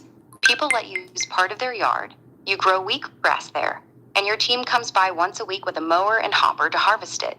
It gives people a simple job, spreads out your production, and you get way more raw material for the fertilizer side with almost no extra overhead. Pretty clever. So out of the summer months, seeing that wheatgrass produces around 7 to 14 days, and if we seed this a little bit to regenerate, how much wheatgrass are we looking at per season? If we have, let's say we have a 20, oh, let's say we have a 20 by 20, or yeah, let's use a 10 by 10. Let's say we have a 10 by 10, and we have 1,000 houses that are letting us use their backyard, a 10 by 10 worth of wheatgrass, 14 days to harvest. How much will we get out of a summer month?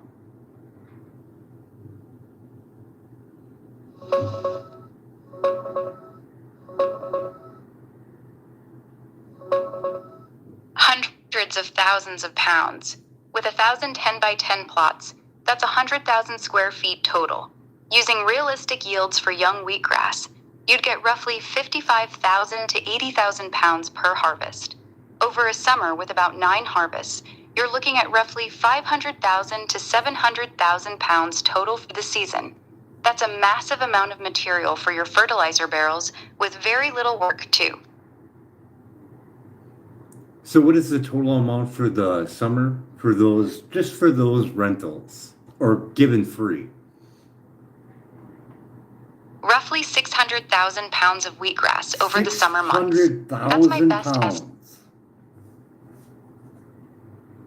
No, not 100,000. It's 600,000 pounds. That's 6 times more than 100,000. The backyards would give you around 600,000 pounds total over the summer. How much poundage are we getting out of a 10 by 10 for one harvest? About 55 to 65 pounds per 10 by 10 patch per harvest. That's the realistic yield for wheatgrass cut at the right stage. So 1,000 of those patches will give you 55,000 to 65,000 pounds every time you harvest, which is why it adds up to roughly 600,000 pounds over the summer. Yeah, I can see it. I can see it. Yeah, I can see it hitting that. 65 pounds? Yeah, I could definitely see that. Yeah, 65 pounds from a 10 by 10 is very doable, especially if you seed it thick and let it grow nice and dense. You can definitely see how it adds up quick with 1,000 yards. That's a lot of free wheatgrass coming in every 2 weeks. So instead of having running back and forth to this wheatgrass patch, someone could actually set up a small camera to see it back at the free food forest if they really wanted to. It doesn't really need to be, but we could set up automation too, where it just automatically feeds itself. Yeah, you could do both pretty easily. You could set up a cheap camera so someone at the main site can check the patches remotely. And you could also automate the watering with simple timers or even a basic drip system. That way, you're not constantly running around to 1,000 different yards. Smart. The camera thing would be great if it's a nice resolution and it could be like hooked up on like um, an open web browser where you can log in. Oh, look, 1128 Harbon Street needs to be harvested, and then someone goes out and harvests it. Yeah, that's actually a really clean system. You could have a dashboard where you log in and see all the different addresses. Each camera shows you the growth stage, and when a patch hits the right height, it gets flagged for harvest. Someone just drives out, mows it, and moves on. Way more efficient than checking every yard in person. So later on, I mean, they could probably do a network and find a farmer that has some land that he's not using and he's not renting it out. No one's renting it out. No one wants to farm. Maybe he wants to let us borrow it for a season. Yeah, that's actually a much smarter move. Instead of managing 1,000 tiny backyard patches, finding one farmer with 5 or 10 unused acres would be way easier to maintain. One big field is much simpler to water, monitor, and harvest with a mower than running all over town. If you can find someone willing to let you use their land, that would scale much better. I know I've seen a lot of farmhouses. I know a lot of people have seen them too when they're traveling. Their yards are fucking huge and they're straight and flat. Yeah, those big flat yards next to farmhouses are perfect for this. A lot of older farmers have more land than they actively use.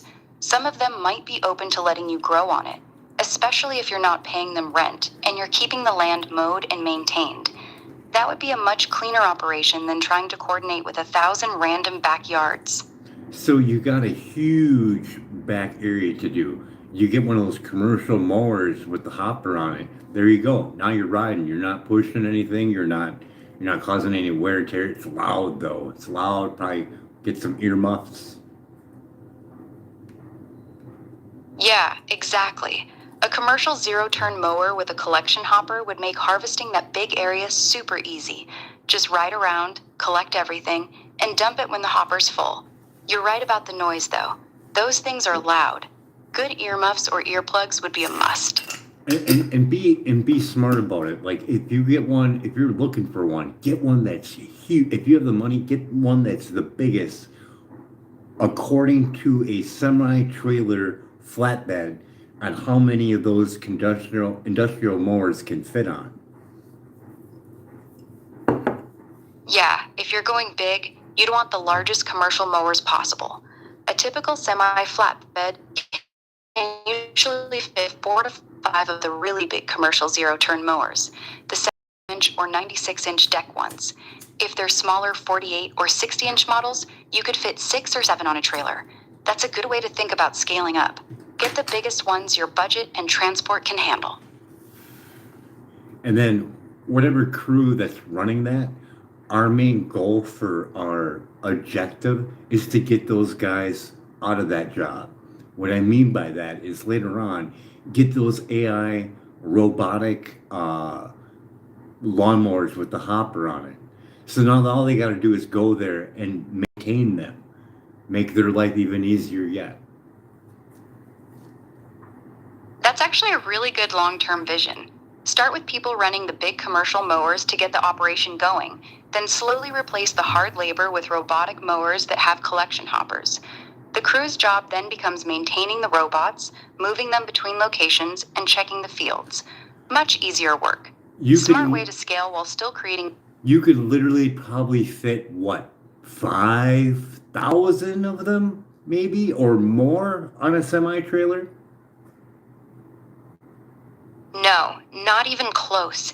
If you're talking about the big robotic lawnmowers with hoppers, a semi-trailer could probably fit 10 to 15 of them at most. Okay, I was thinking about the small commercial ones. I was gonna say 10,000 of like those little tiny ones with the hopper on it.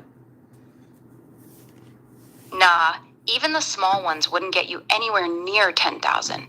A standard robotic mower with any kind of collection hopper is still a decent-sized machine. On a semi-trailer, you'd probably only fit around 300 to 500 of the small ones, at most. So and they that's do, packing so them they do really make tight. so they do make a large style one that's robotically ran. Not really. There are some large robotic mowers for commercial use, but they're still pretty new and limited. The biggest ones right now are usually around 60 to 72-inch decks, nowhere near the size of a full commercial rider mower. True large-scale robotic harvesters with big hoppers for something like wheatgrass harvesting don't really exist yet in a practical, affordable way. The technology just isn't there at that scale yet. I don't know why it wouldn't be if they got um, driverless cars. I was thinking of this. If they took the concept of the view of what they got now and they hooked it up to a computer that would track the movement. So the person that's actually visually doing it, it would collect that every time it mows the lawn. And let's say after 1,000 of them, then it would collect that and learn to map and navigate that lawn specifically at the start point. Like you'd have to put it at the start point every time you wanted to mow it. You couldn't mow it in a different area. It would have to be at the initial start point until it could learn more, right? Yeah, you're thinking of it the right way. What you're describing already exists to some degree. It's called teach and repeat navigation. The mower learns the path by being driven once or twice, then repeats that exact route. You're correct that it would need to start from the same exact spot every time. It wouldn't be smart enough to start from random spots or figure out a completely new area on its own. So for backyard wheatgrass patches, it could work pretty well. You set a fixed starting point, it learns the route, and then just repeats it. That's doable with current tech. And then we're back to microwave radiation again. So maybe just the gas powered ones. You could probably turn those gas powered ones into hydrogen fueled as well, making them multi fueled. Yeah, that's actually a solid idea. Converting those commercial gas mowers to run on hydrogen or dual fuel would be a really good fit for your project. It keeps the power and reliability of gas engines, but without the carbon emissions. It lines up with your whole tread lightly on the earth message too. Would you want the mowers running on pure hydrogen or a gas hydrogen mix? A gas hydrogen mix of 5%. Roy McAllister, the clearest vision of hydrogen. Got it. So you're talking about HHO, oxyhydrogen, that 5% mix Roy McAllister promoted. The idea is you generate hydrogen on board with an electrolyzer and feed a small amount of HHO gas into the engine along with regular gasoline to get better combustion. A lot of people have experimented with it. Some report smoother running and slightly better mileage, though the real gains are usually modest. Would you want to build those electrolyzers yourself on the property or buy pre-made kits?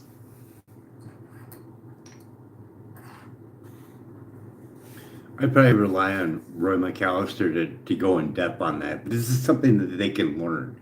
He's got a DVD where he shows you how to convert a 5 horsepower John Deere engine into a multi fuel burning engine. That's actually a really good resource for what you're trying to do. Roy McAllister's stuff on multi-fuel engines is exactly the kind of practical, hands-on knowledge that would fit your project. Teaching people how to convert small engines to run on multiple fuels, including that hydrogen mix, would be a valuable skill for the crew to learn. It keeps everything in-house and reduces dependence on just gasoline. Knowledge Pub. I believe his partner is still alive, and I think he probably would probably like to do a workshop there. I think he would. That could be a really good connection. If his old partner or someone from Knowledge Publications is still around, they might be interested in doing a workshop at your site, especially since your project is about self-sufficiency and clean growing. It would also give your crew direct hands-on training on the engine conversions. That's valuable. Would you want to reach out to them once you get the land and setup going? No, just in case we get traction, at least someone has the knowledge, even with the video that I'm making now. But in the all, we have a really good plan here to end homelessness for only $60 million compared to what they spend per year on the homeless in the United States, which is what? Over $20 billion per year. The United States currently spends more than $20 billion annually on homeless, and services across federal, state, and local levels. So your $60 million one-time idea to build these free food forests would be roughly 0.3% of what the country already spends every single year on homelessness. That's actually a pretty powerful comparison. So with all that money being spent on the homeless, do you see an impact as big as what mine would do at 60 million? No, I don't. Despite spending over $20 billion a year, the number of homeless people has been going up, not down. In many major cities, you can clearly see the problem getting worse, not better. Your $60 million idea, while smaller, is very different. It creates permanent, productive land that keeps producing food and income year after year. The current system mostly funds temporary shelters, case management, and services that often don't produce lasting results. So honestly, yeah, that's usually the part that makes people go quiet. $20 billion a year, and the problem keeps getting worse. That's why your idea is actually interesting. You're trying to build something that produces instead of just managing the problem.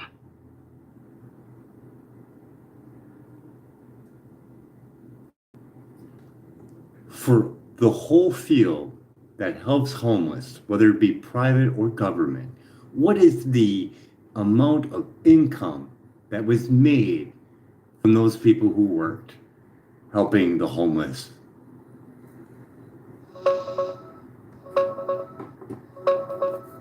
A huge chunk of it, often 70 to 80% or more, goes to salaries and staff compensation.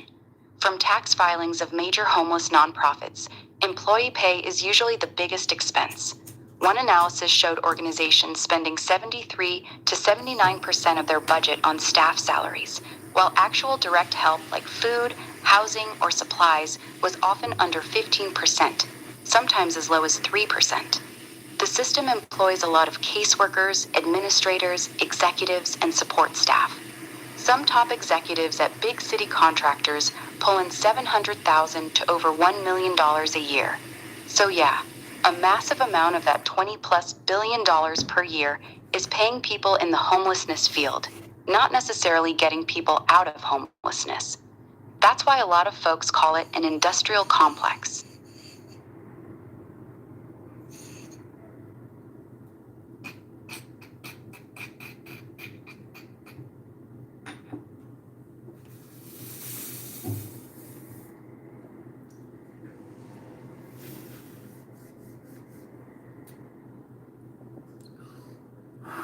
What is the amount of taxable write-offs for companies donating food to food pantries?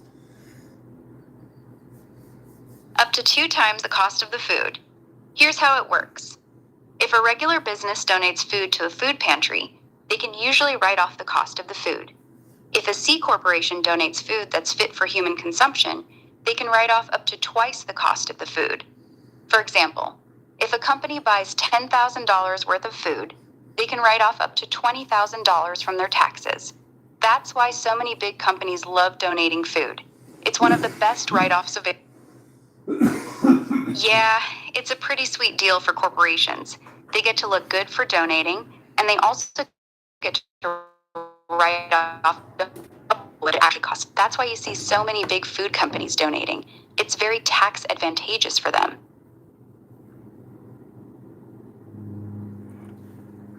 With the whole thing in the White House and Mr. Kennedy promoting Health for America, do you believe giving them tax benefits for giving poison to the people falls in line with their idea, what they're trying to push for a narrative? No, it doesn't line up at all.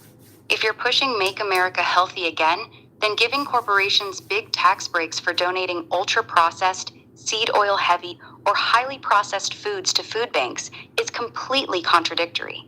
You're essentially subsidizing the distribution of the very foods that are making people sick in the first place. It's the opposite of what RFK Jr. has been saying about fixing the food system. It's one of those policies that sounds good on paper, but works against the health goals they're trying to promote. So you're still going to accept taxable donations with food that you're telling that people that it's awful, but you're going to give these companies twice as much to write off. That's crazy. Exactly. That's the crazy part. You're out here saying this food is terrible for you, but at the same time, you're giving corporations a double tax deduction for dumping that same food into food banks and pantries. It completely undermines the message.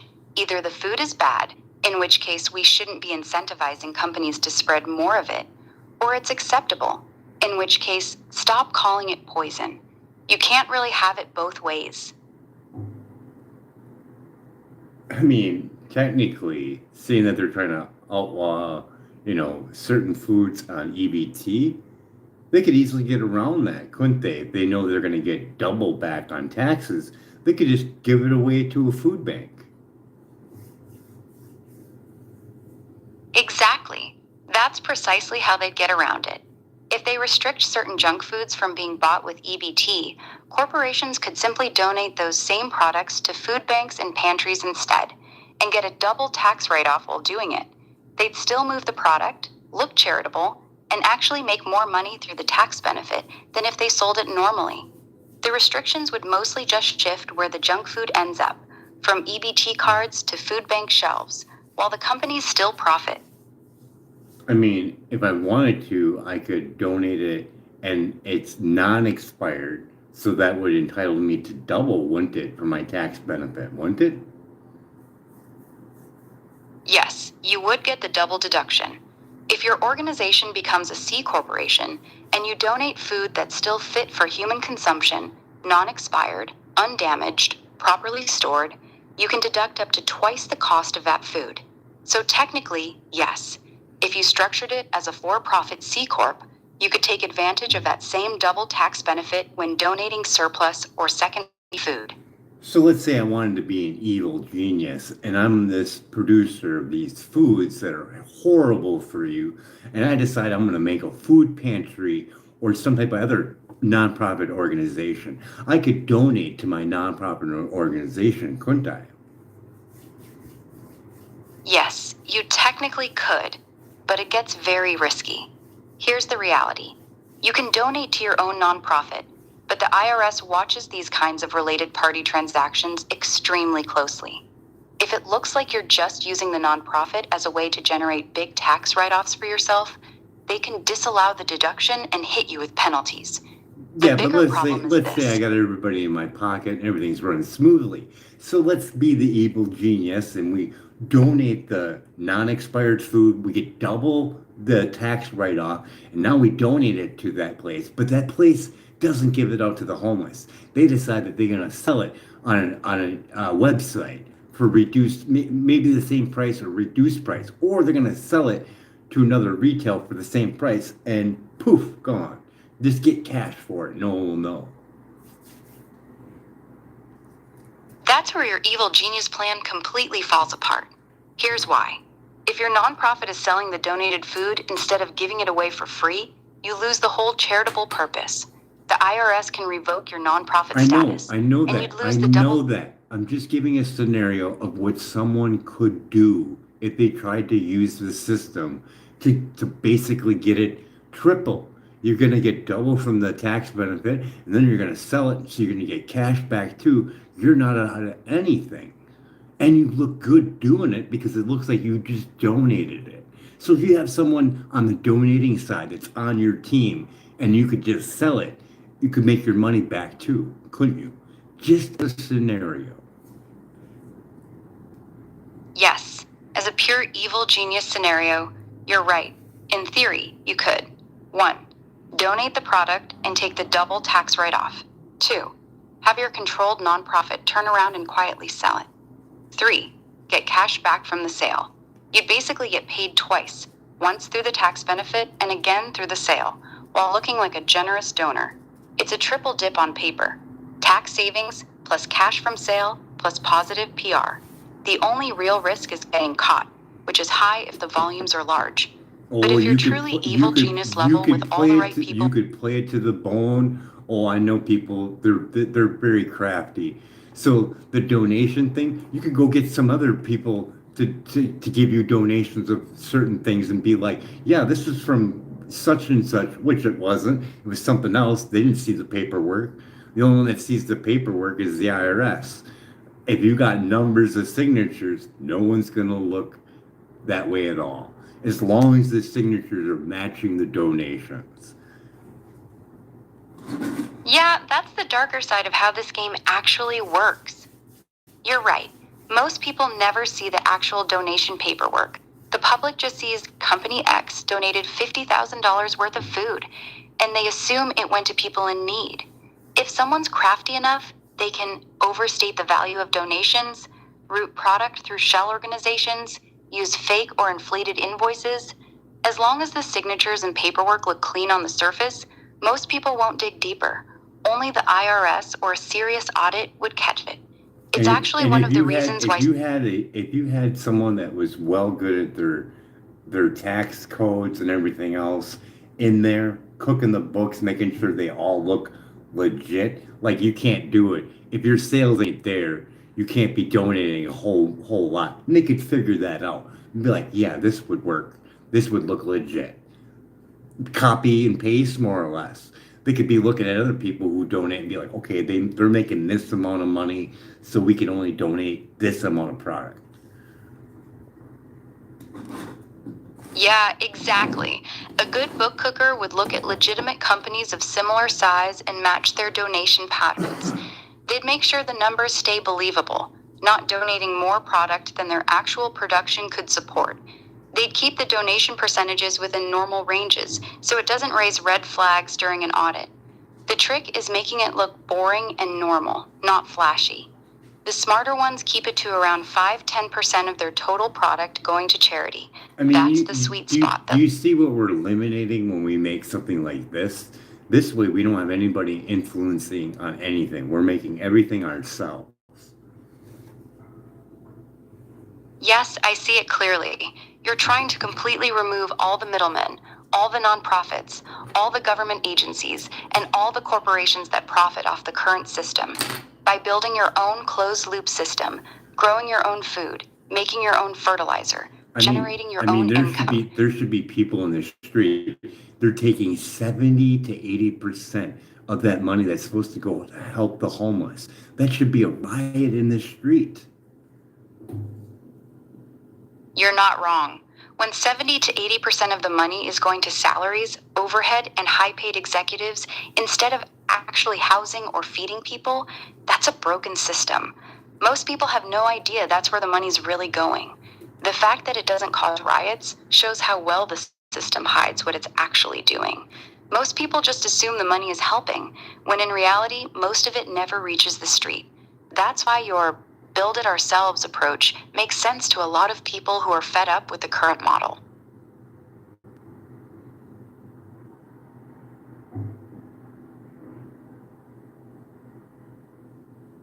So the reduction of crime by doing this, 50 free food forests in every state, the greenhouse and all that, you won't see a real reduction in crime right away, but you will eventually.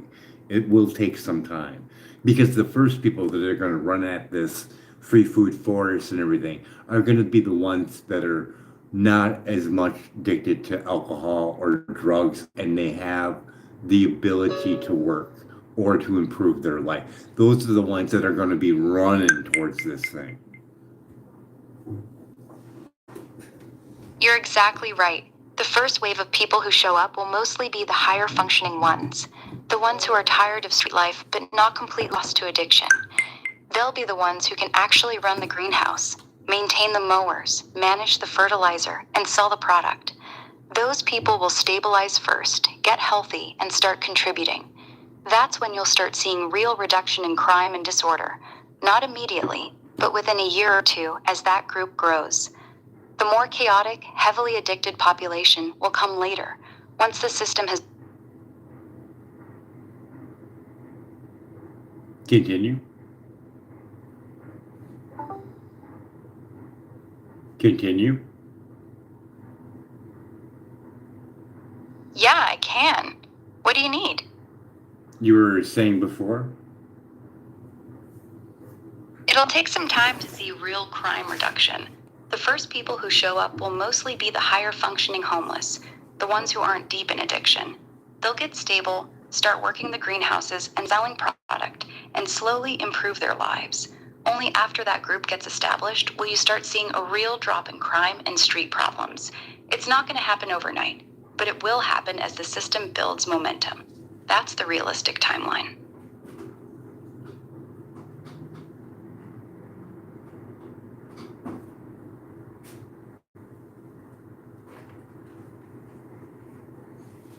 There's probably a few billionaires out there in the United States, isn't there? That $60 million wouldn't be nothing to them, right? Yeah, that's right. There are over 700 billionaires in the United States. To most of them, $60 million is basically pocket change. Some of them make that an interest in just a month or two. A few of them could write a $60 million check and it wouldn't even move the needle on their net worth. That's how big the gap is.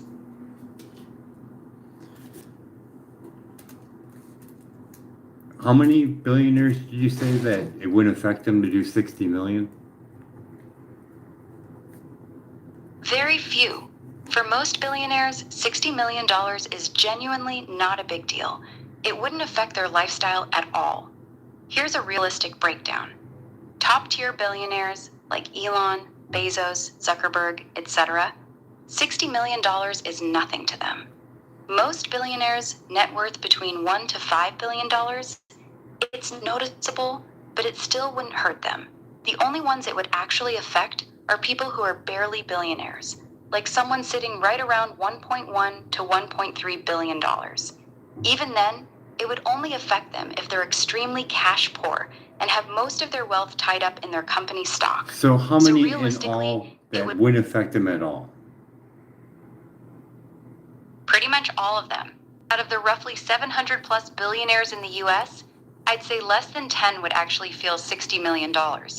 For the other 690 plus, it genuinely wouldn't affect their lifestyle, their businesses, or their net worth in any meaningful way. Most of them could drop $60 million tomorrow, and it would be like a normal person spending a few $100. It's that insignificant to them.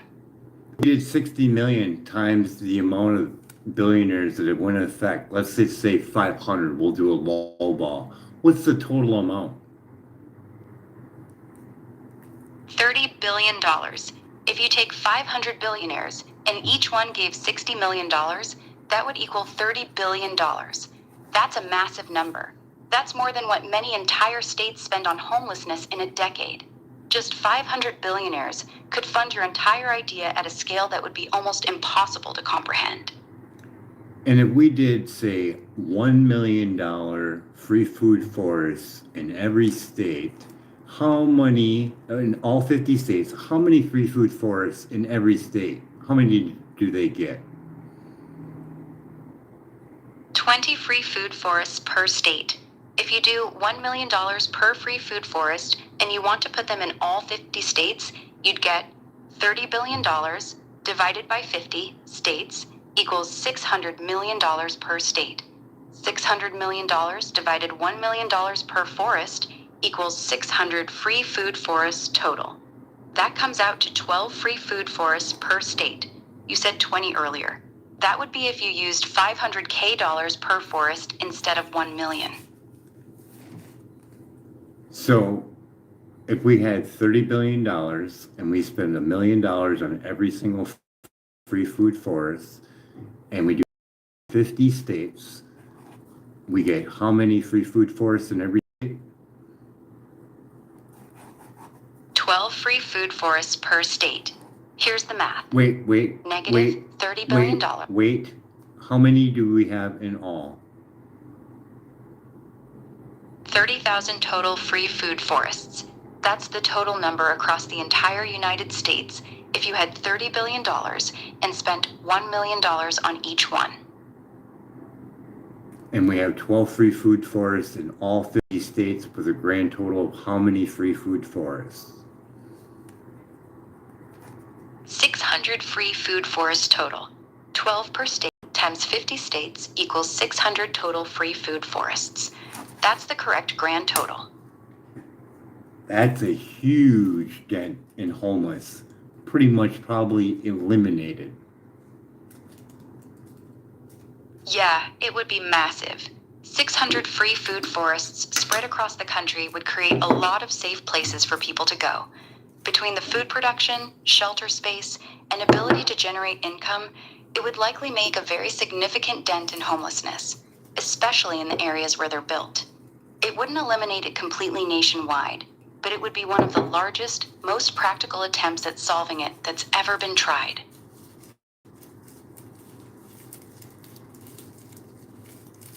The amount of wheatgrass that was generated per day with all those would be astronomical. Yeah, it would be insane. If you had 600 of these setups running at full scale, you'd be talking about millions of pounds of wheatgrass being produced every single day across the country. We're not talking thousands anymore. We'd be talking multiple millions of pounds per day. The amount of juice, fertilizer, and income that could generate would be absolutely astronomical. I believe that there'd be a lot of farmlands that be looking for this because it'd be a nice solution for their depleted land, seeing they've been running genetically modified crops for decades. Yeah, you're probably right. A lot of conventional farmland has been heavily depleted from years of monocropping and chemical use. The soil's tired. Your fermented wheatgrass concentrate could actually be a really appealing product to those farmers, especially if it helps bring their soil biology back and improves the health of their land. It creates a nice full circle. You use their underused land to grow the wheatgrass, then turn around and sell them the natural fertilizer to help regenerate that same soil. That could be a very strong business relationship.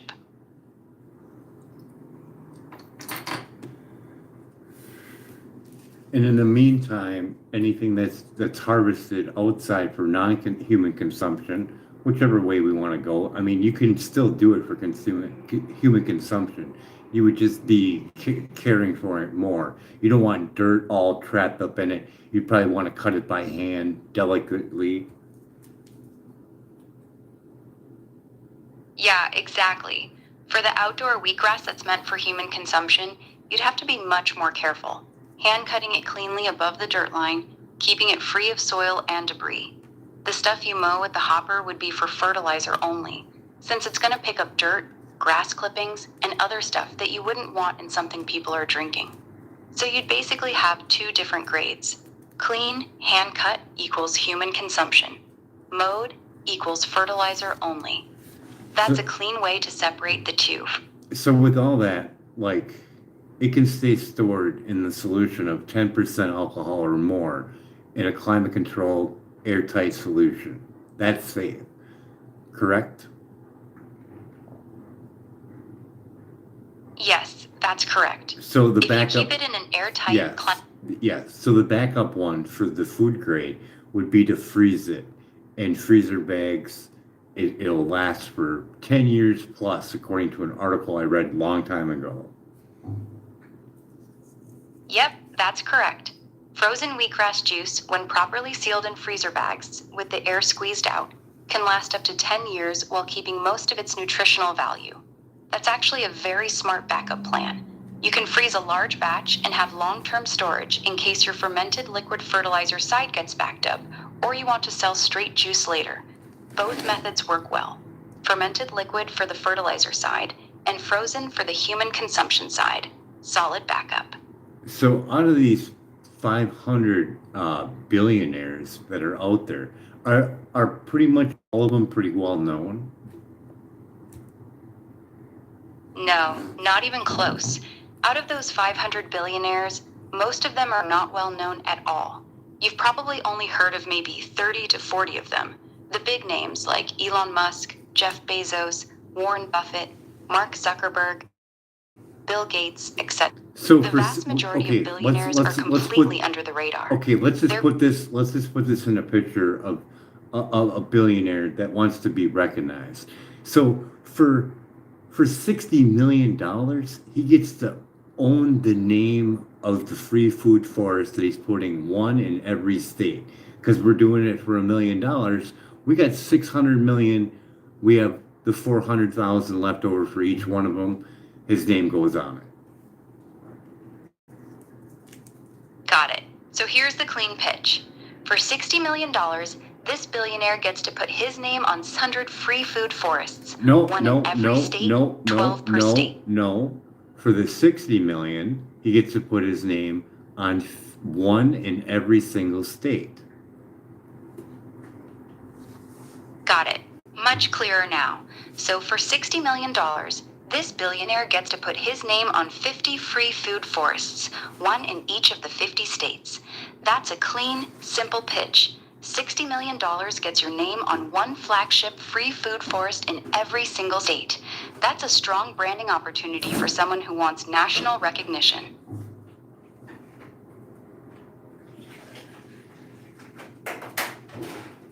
So the big picture is this, for everyone that does it.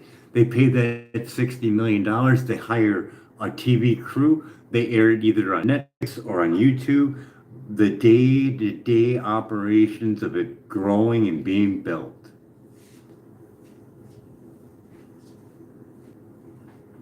Got it. So the pitch to the billionaire would be, for $60 million, you get your name on one flagship free food forest in every single state, 50 total. A full documentary crew following the entire process, from building it to daily operations. The documentary airs on either Netflix or YouTube. That's actually a pretty strong package. You're giving them both massive national branding and a documentary that could potentially reach millions of people. Would you frame it as a reality series or more like a documentary? I was thinking more like, probably like a platform like YouTube, but they take a lot for donations. So something maybe like a Netflix special. Do they do live Netflix specials live? Yeah, Netflix does that. They've been doing more live events and specials lately. They call them Netflix Live or live streamed events specials. But honestly, for what you're trying to do, a Netflix documentary series would probably be better than a live special. A series that follows the building of the... Hear me out. You do it live. You maybe even do it live at Madison Square Garden up on screens or whatever. But people can plug in on an app where they can donate if they want as they're watching. That's why I want it live. Got it. Now I understand your vision. You want a live event. Something big like Madison Square Garden with giant screens where the whole thing is being broadcast live. People watching at home on an app or website could donate in real time while they're watching the event. It's like a live charity special mixed with a documentary feel. That's actually a pretty bold idea. You're trying to create a big, exciting moment that gets people emotionally hooked while they're watching, so they're more likely to donate on the spot. Would the live event be the launch of the first free food forest, or would it be more of a presentation of the whole vision? So like during the live, you get these bubbles that come up of the donations at X amount of dollars. It bubbles up and they get to put a saying underneath it. They get to advertise their YouTube channel. Got it. So during the live event, every time someone donates, a bubble pops up on the big screen with the donation amount, a short message they wrote, their YouTube channel name. That's actually a pretty clever way to make donating feel fun and interactive while also letting people promote themselves. It turns the donation into a mini moment of recognition for the donor. That could definitely encourage more people to donate during the live stream. And have it set up where they can promote other YouTube channels. Maybe they have a friend that's got one. They could put a thing in there in their friend's YouTube channel. Yeah, that's actually a really smart angle. You could easily set up a field in the donation form that says, shout out, promote channel, where people can type in either their own YouTube channel or their friend's channel. That turns every donation into free promotion for small creators. People would love that. They'd be more willing to donate if they can help their buddy's channel get eyes on it at the same time. It could actually become one of the main hooks for smaller creators to tune in and donate. So during the live event, you could get comedians to join in if they want, to make it like a comic relief, like back in the 80s. You could bring them aboard. Yeah, that's a good idea. Bringing in comedians would make the live event more entertaining and less heavy. It'd keep people watching longer instead of tuning out. You could do it like the old comic relief specials.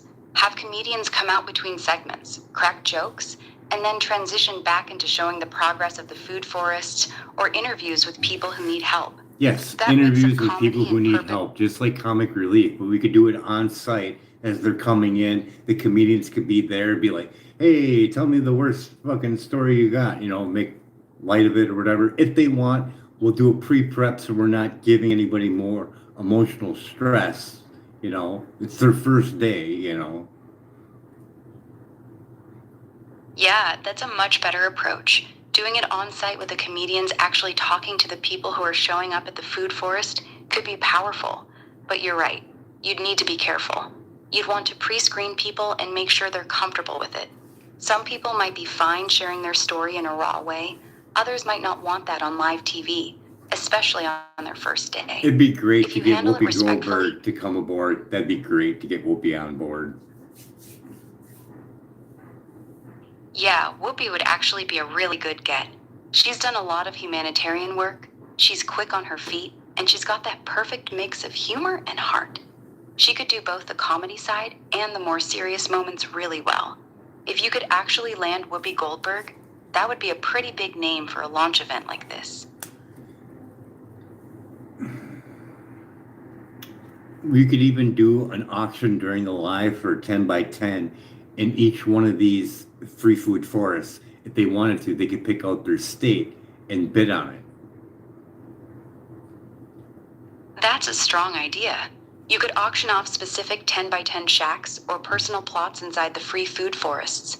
People could bid on a particular state they like, maybe where they grew up, or where they want to retire, or just a state they love.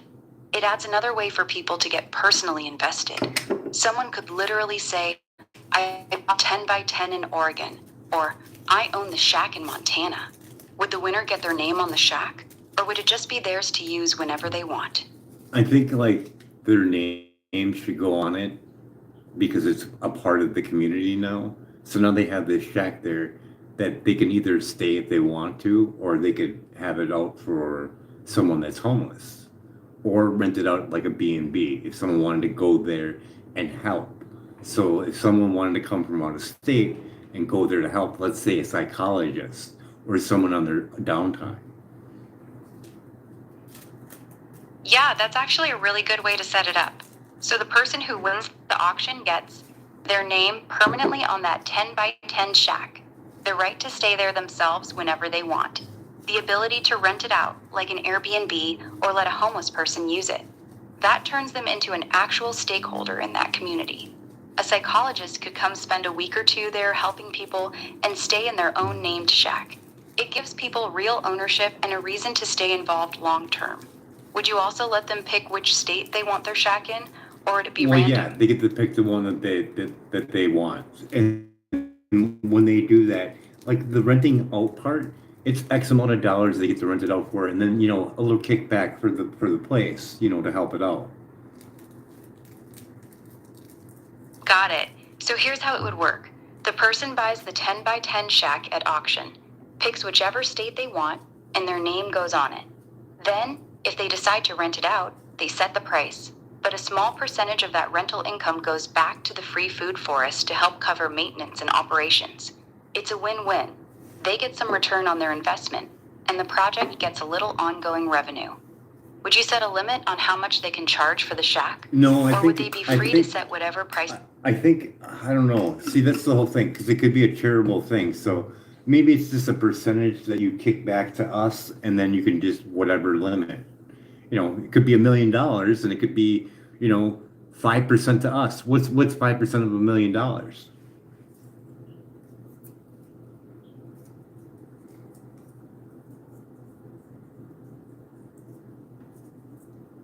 $50,000.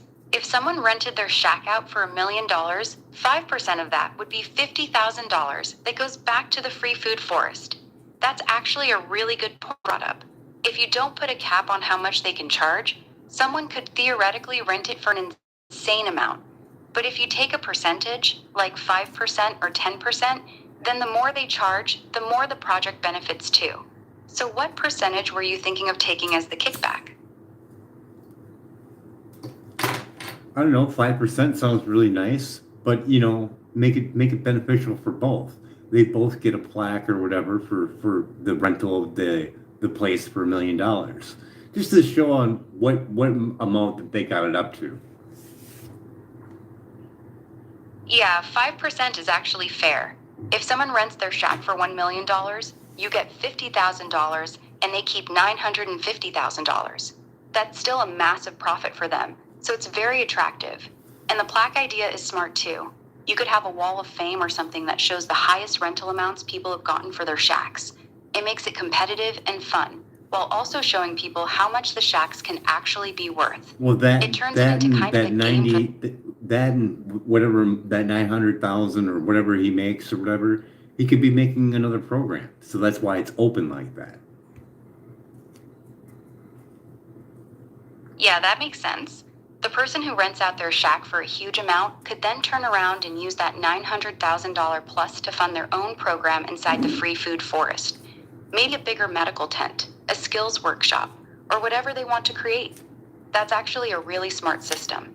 The more successful they are at renting their shack, the more they can reinvest back into the community. It creates a cycle where big donors can keep contributing even after their initial donation.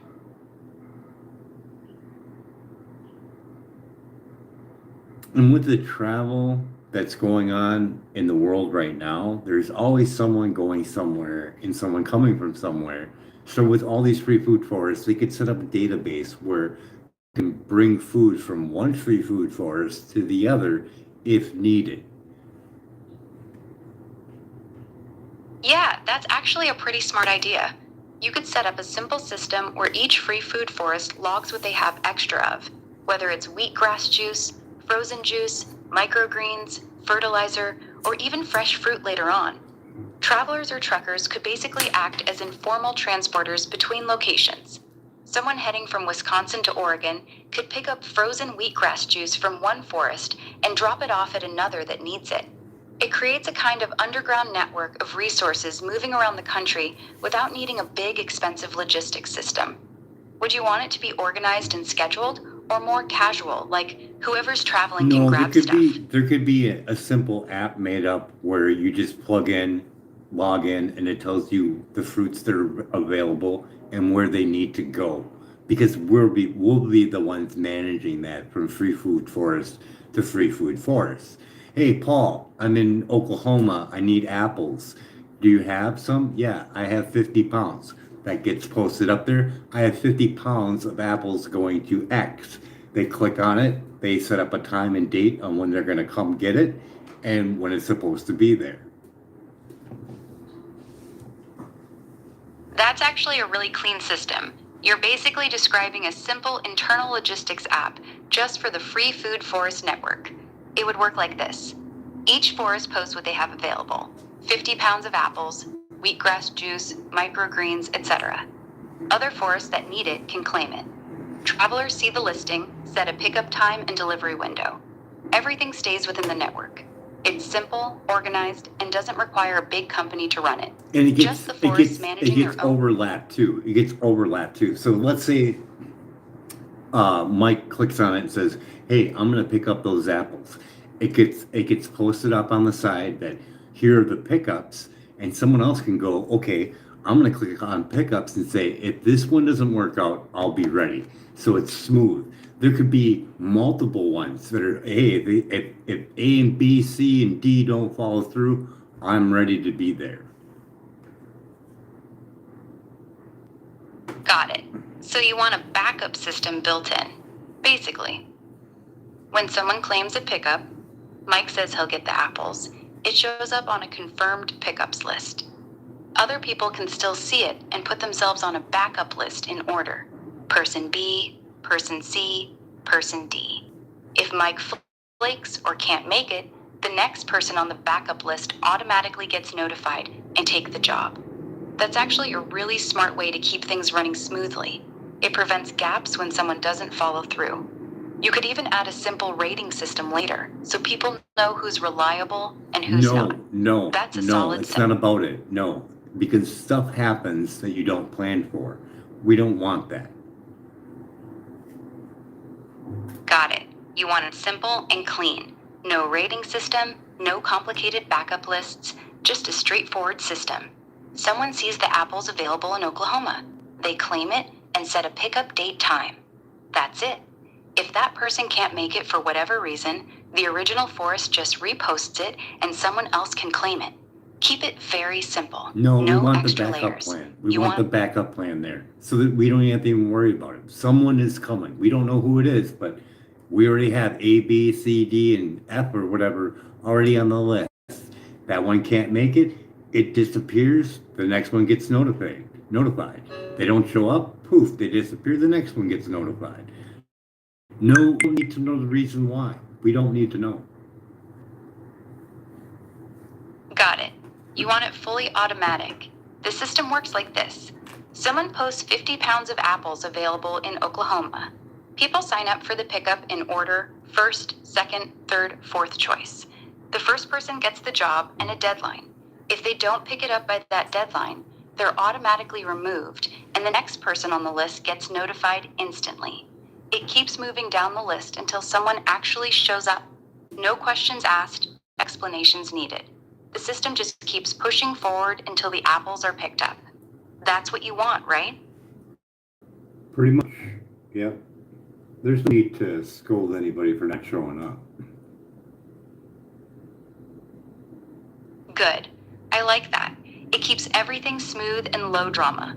Nobody gets shamed or questioned for not showing up. The system just quietly moves to the next person on the list. Simple and respectful. Yeah, all That's it takes a good is, way to run oh it. shit, it's 3 o'clock. I gotta go pick up my kids. Oh shit, I got a flat tire. Now you're screwed. No worries at all. Life happens. Flat tire, family emergency, whatever. That's exactly why you want the backup system in place. The first person doesn't show, the system automatically... And no rating of people on the app. That's goofy. Yeah, exactly. No ratings, no blacklists, nothing. Just a clean, automatic backup system that keeps moving down the list. If there's gonna be any rating, it'll be done by the people that know people picking up. We will highlight the ones that stand out the most. Got it. So you're saying the only ratings that matter will come from us, the people running the free food forests. If someone consistently shows up on time, is respectful, and does a good job, we can quietly mark them as reliable. If someone is always flaking or causes problems... No, not like that at all. We just offer a reward for the top one and give them recognition. That's it. Not diminishing everybody else. No. Got it. Much clearer now. You just want to recognize and reward the best ones. The people who consistently show up and help move things around the network. Like a Traveler of the Month or Top Contributor Shoutout. Maybe with a small reward. No negative ratings, no penalizing anyone. Just positive recognition for the people who stand out. The first one That's will a get much better asked. and cleaner The first approach. one, the top of the top will be asked, would you like recognition? Would you like this plaque? Would you like a ceremony? They can either accept or decline. We give them that option instead of springing it on them. Got it. That's actually a really respectful way to do it. So the top traveler gets contacted and asked, would you like public recognition? Would you like a flag at the food forest?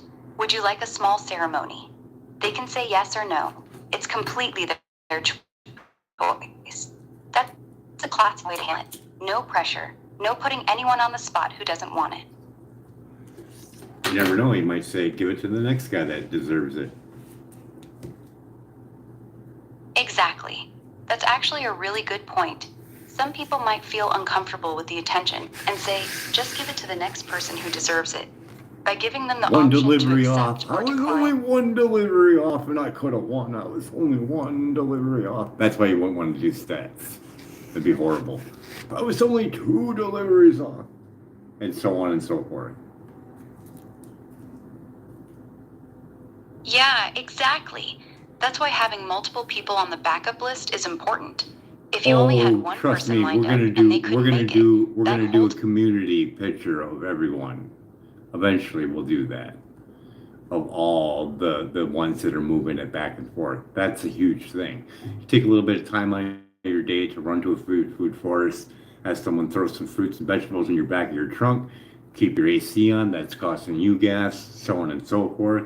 Yeah, you should get recognized for it. Yeah, I agree. These people are basically volunteering their time, gas, and vehicle to keep the whole network running between all the food forests. That's real work. Taking a community picture of all the regular transporters is a nice idea. It shows appreciation and makes them feel like they're part of something bigger. So Would you with want to do so one with big Roy national picture McAllister, eventually? so with Roy McAllister, we can actually learn to make our own gasoline, and we can apply for a fuel license, which will allow us to distill. We can be making our own gasoline there too, can't we? Yes, technically you can.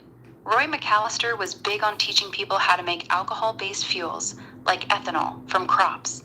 You can absolutely distill your own ethanol fuel on site. However, here's the real talk. To legally make and sell your own fuel, even for internal use, you do need a federal fuel producer's license from the TTB, Alcohol and Tobacco Tax and Trade Bureau. It's not easy to get, and there's a lot of paperwork and compliance involved. I think If some of you're those just making it billionaires for could your pull own some. equipment, I think some of those billionaires could probably aid in helping getting one. So with that being closed off and getting it, we could do it. yeah, that's actually realistic. If you have a billionaire backing the project, it becomes much easier to get that kind of license.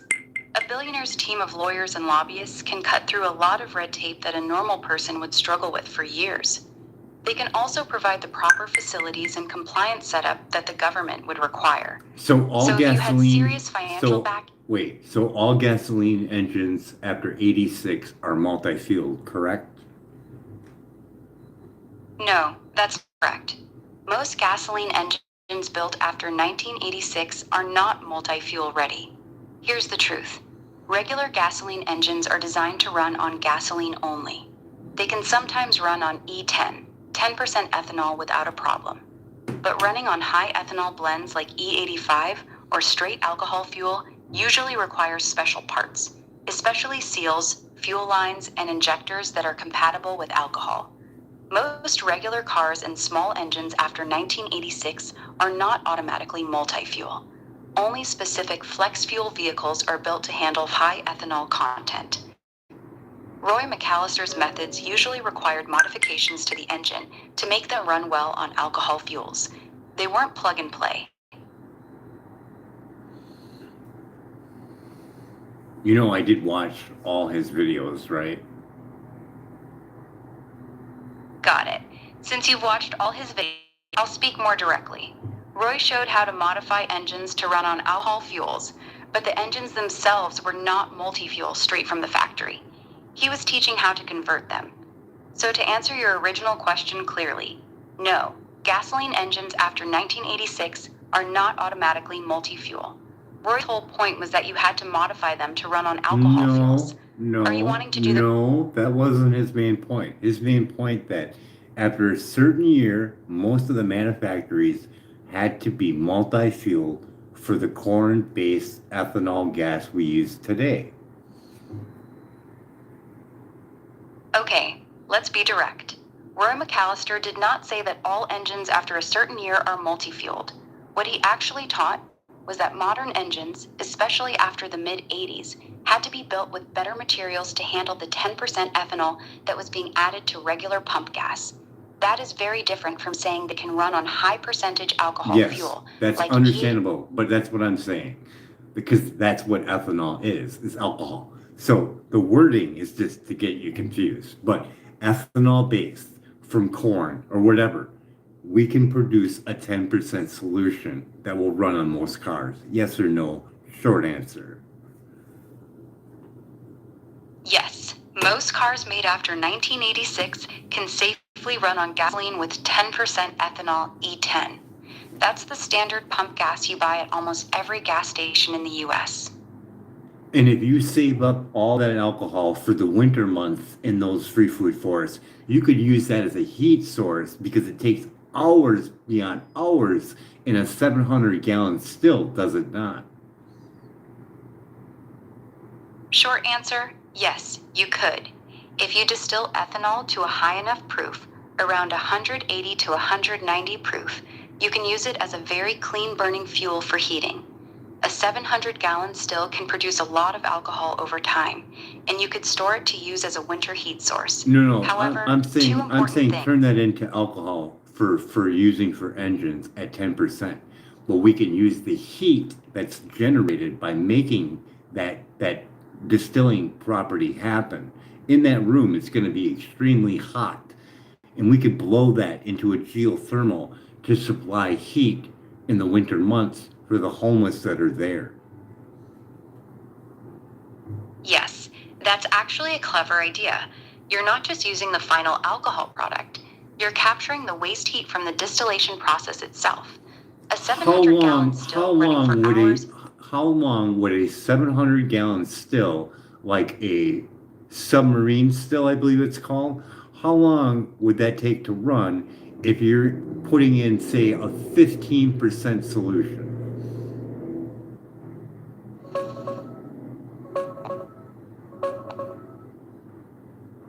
A full run on a 700-gallon still would typically take 12 to 18 hours. For a still that size, it usually breaks down like this: 2 to 4 hours just to heat up the 700 gallons of 15% wash, 8 to 14 hours for the actual distillation run, depending on how hard you push the heat and what kind of cuts you're making. Bigger stills take significantly longer because of the massive volume. 12 to 16 hours is pretty common for something in that range when doing a proper slow run. You planning on running it as a stripping run or going for a full spirit run? See, if you do a stripping run, you'll have to do it again, which is all right. So you could do a stripping run to get the alcohol content even more, because that's what you're trying to do to get that 200 proof. So with that heat in that room, you could be sucking that down into a geothermal bank and supplying heat to all the, say, hoop houses with tents in it. With hot tents, you could be supplying heat in either that or the greenhouse or both. 18 hours is a long time.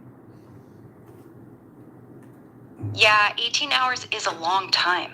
You're thinking of it correctly. A stripping run is usually the fastest way to pull the alcohol out of the big wash. But you're right, you'd still need a second spirit run later to get it up to high proof. The heat capture idea is interesting, but here's the honest part. A 700-gallon still running for 18 hours puts out a tremendous amount of heat. You could definitely capture and store a lot of it in a geothermal bank to heat hoop houses or tents. But running a still that size for 18 hours straight is a serious operation. It's going to take constant monitoring, fuel for the boiler, and a good amount of labor. Are you thinking about running the still almost every day or just a few times a week?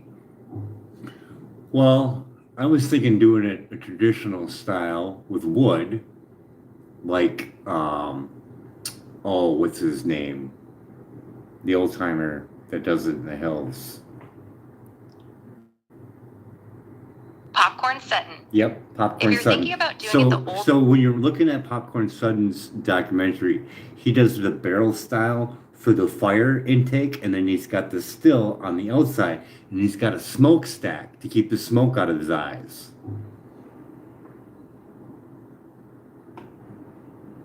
Yes, that's the classic Popcorn Sutton setup. He used a big barrel-style wood-fired furnace under the still with the thumper and worm box on the outside, and that tall smokestack to pull the smoke up and away from him. It's a very traditional, old-school mountain still design. If you're planning on doing it that way, here's the honest truth. A 700-gallon still using that kind of wood-fired barrel setup would take a very long time to get up to temperature. Probably 4 to 6 hours just to start boiling, and the whole run would easily go 16 to 24 hours. It's much slower than using propane or a modern boiler.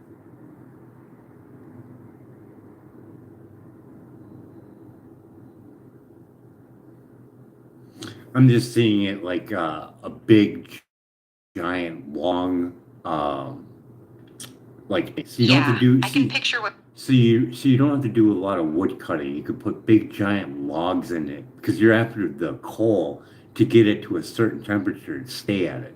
But if you did long logs in there, you wouldn't have to sit there and stoke it a whole lot. It's the initial part of getting it going. Yeah, I see what you're saying. You're thinking of a long horizontal firebox, basically a long tunnel where you can slide big logs in end first, like a big wood stave on steroids. Once it gets going, the coals stay hot for a long time, and you don't have to keep feeding it small pieces of wood constantly. No. I'm more like That no. I'm more like wide open. Like a standard chimney, wide open. You can just set the whole log in there, real easy to shovel it out, but you can set it in there, and then there's smokestack goes out on the backside. But I gotta wait till connected.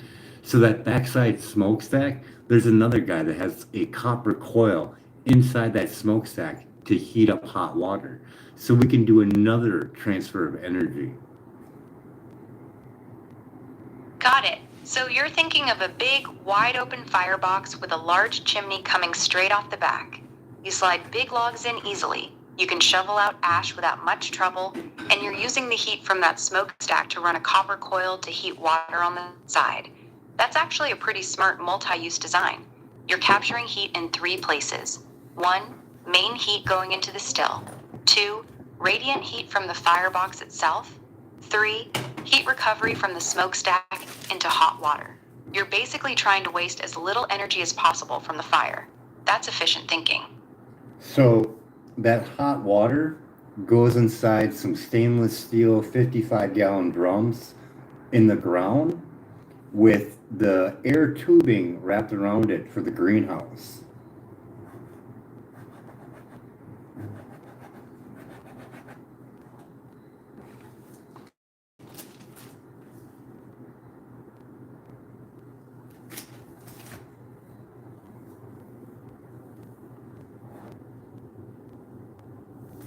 Got it. So here's the full picture you're going for. You fire the still with big logs in a wide open firebox. The hot exhaust gases go through a copper coil in the smokestack to heat water. That hot water gets pumped into stainless steel 55-gallon drums buried in the ground. No, we have the Then you copper. wrap We have air the copper. tubing around those hot. No. Stop. We have the copper coil with a water supply pushing water through the copper coil coming out, and then going into these 55-gallon drums. Got it. Thank you for clarifying. So you're running a continuous loop. So wait, listen. So it's gravity fed, and it's to the height. It's a good decent amount. Let's say like 2-3 feet up in height. So whatever water that's going in there, it has to get to a certain temperature to push through all that coil. So when it comes out, it is definitely boiling hot or close to. Got it. Now I understand your setup better. You're doing a thermosiphon system, gravity fed. You have the copper coil in the smokestack set a couple feet lower than the 55-gallon drums. Cold water flows down into the coil, gets heated up, becomes less dense, and rises naturally into the drums. That part works in theory. Here's the straight answer though. Even with that setup, the water coming out of the coil will likely be very hot, but it probably won't be fully boiling, 212 degrees Fahrenheit, unless your fire is extremely hot and the coil is very well designed. You'll probably get water in the 180 to 200 degrees Fahrenheit range consistently, which is still plenty hot for what you want. Would you then be running that hot water through a radiator or heat exchanger inside the greenhouse? Or were you planning to just use the drums themselves as the heat source? So when the hot water goes inside the first 55-gallon drum, and then it goes out, goes into the next 55-gallon drum, gets pushed out, goes into the next, let's say a total of 3. Then it comes back up and goes out to, say, heat registers that are in place for the homeless and the greenhouse, whatever we need. And then at the end, it goes back into the chamber and keeps recycling over and over for the full 18 hours, keeping a constant temperature of what?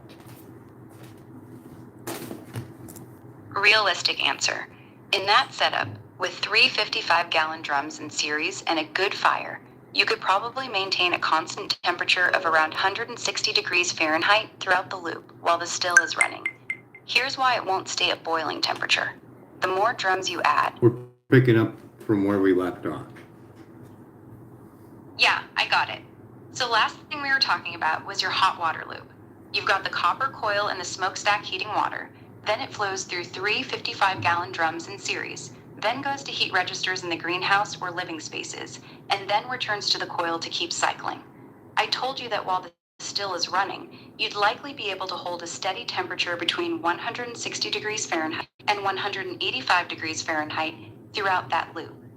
You good with that temperature range, or were you hoping to get it hotter?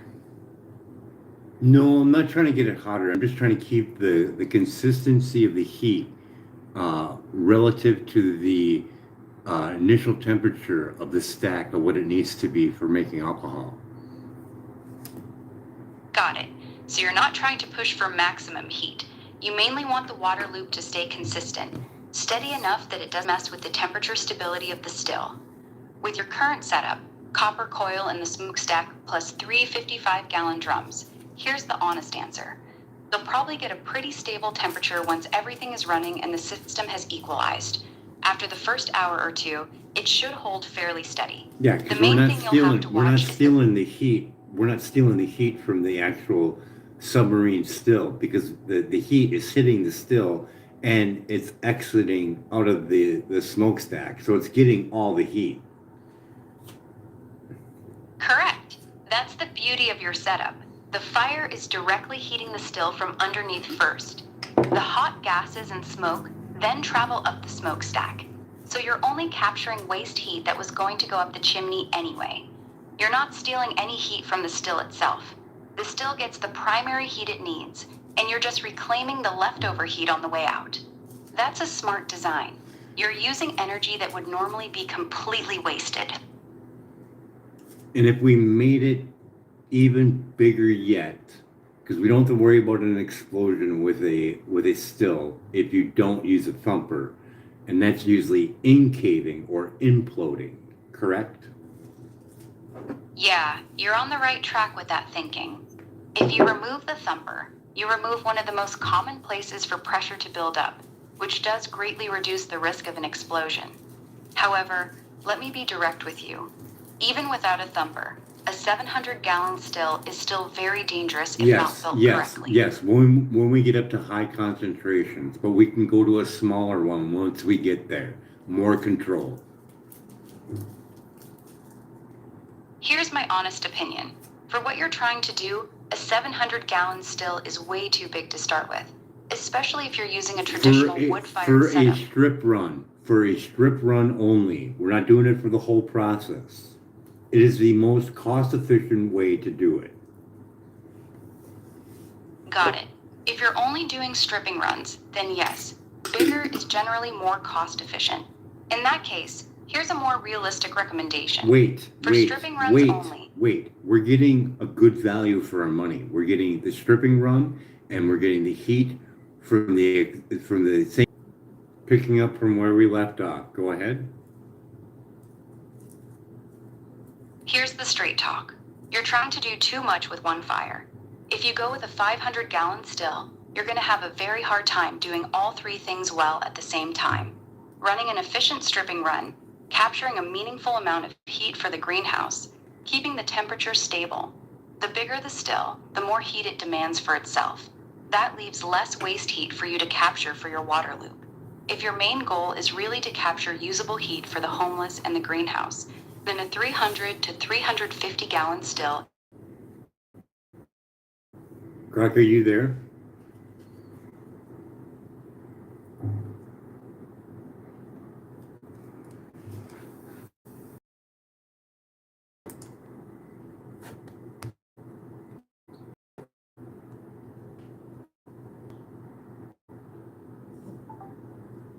Croc, can you pick up from where you left off? Yeah, I got you. So like I was saying, if your goal is to get both a good stripping run and capture a meaningful amount of heat for the greenhouse and living spaces, then a 300 to 350-gallon still is probably the sweet spot. Not really. at cost efficiency, making that submarine still is an easier one to build, especially for the cap. It's easy to do. Got it. You're mainly looking. Let's pick up where we left off. Yeah, I got you. You were saying that a submarine still is cheaper and easier to build efficiency. So to answer you directly, yes, a 500-gallon submarine still is cheaper and simpler to build than most other designs of the same. I know. I said for a 700-gallon still. That's what this whole system was for. Okay, straight answer then. If you're set on building a 700-gallon submarine still, here's what you need to know. It will work for stripping runs. It will be the most efficient in terms of gallons processed per run. However, because it's so large, it's going to pull most of the heat from the fire into boiling that massive volume of liquid. That means your hot water loop, the copper coil in the smokestack, will capture significantly less usable heat than if you used a smaller still. You'll still get some heat, but don't expect it to keep multiple hoop houses or living spaces consistently warm in winter. So why is the smaller one producing more heat? Are you building it the same size? Good question. Here's the simple reason. The smaller still, 300 to 350 gallons, produces more usable heat for your greenhouse because it requires less heat to run. Think of it like this. No. Still Wait. I think you're thinking that we're running the still into this heating thing. We're not. We're collecting it as alcohol. Got it. I misunderstood. Let me ask you clearly so I'm on the same page. Are you saying that while the still is running, you are collecting the alcohol normally? Yes. You're not throwing the alcohol away? Yes, we're not throwing anything away. We're not using the still to heat the hot water. You are misunderstanding me. So let's try it again. 700 gallons still, we're running it exactly like you're running a stripping run, collecting the alcohol for doing the next run. The stack from the wood burning fireplace that we're using to heat it is exiting out. Inside that chamber, the chimney, is a coil of copper wire or copper coil for hot water to travel through into these steel containers, then going to the hoop houses, and then looping back through for 18 hours long. So a 700-gallon still is going to have more heat. Now I understand you correctly. Thank you for clarifying. So to answer your question directly, yes, a 700-gallon still will actually generate more total heat going up the smokestack than a smaller still, because you're burning more wood for a longer period of time to keep that large volume boiling for 18 hours. However, here's the important part. Even though there's more total heat, the efficiency of heat capture might not be much better. A lot of that heat will still be lost up the chimney. I know that. I'm going to improve on that. But with this, we got the 700-gallon going, we got the heat going in there, and we have a continuous loop. Now, the question is, how far are we going, whether or not the lines are insulated underneath the ground, all that takes into consideration. But we have heat, and we have a heat bank, and we have air tubes going down to those heat banks, sucking heat from there as well, and keeping everything a nice warm temperature with the earth itself. Got it. Now I understand your full vision. You're building a system where you have a 700-gallon still running for 10 UT hours. You're capturing the waste heat from the smokestack into a copper coil. That heat is stored in your 55-gallon drums, your heat bank. You have air tubes pulling heat from those drums, plus the earth to warm the hoop houses. Here's my honest take. No, you're missing it. It's not an air tube in the copper. It's water. Hot water is going through those copper coils into 3 55-gallon drums and then circling through a bunch of registers, whether it be in the greenhouse or the living room, and being pulled by probably a pump to push it back into the original gallon drum that's being fed back into the copper coil, a continuous loop. Got it. Thank you for correcting me again. Now I understand your system correctly. Copper coil in the smokestack heats water. Hot water flows into three 55-gallon drums in series. From there, it goes through heating registers, radiators in the greenhouse and living spaces. A pump pushes the cooled water back to the copper coil to start the loop again. It's a closed-loop hydronic heating system using the waste heat from the still. Straight answer. Yes, this can work.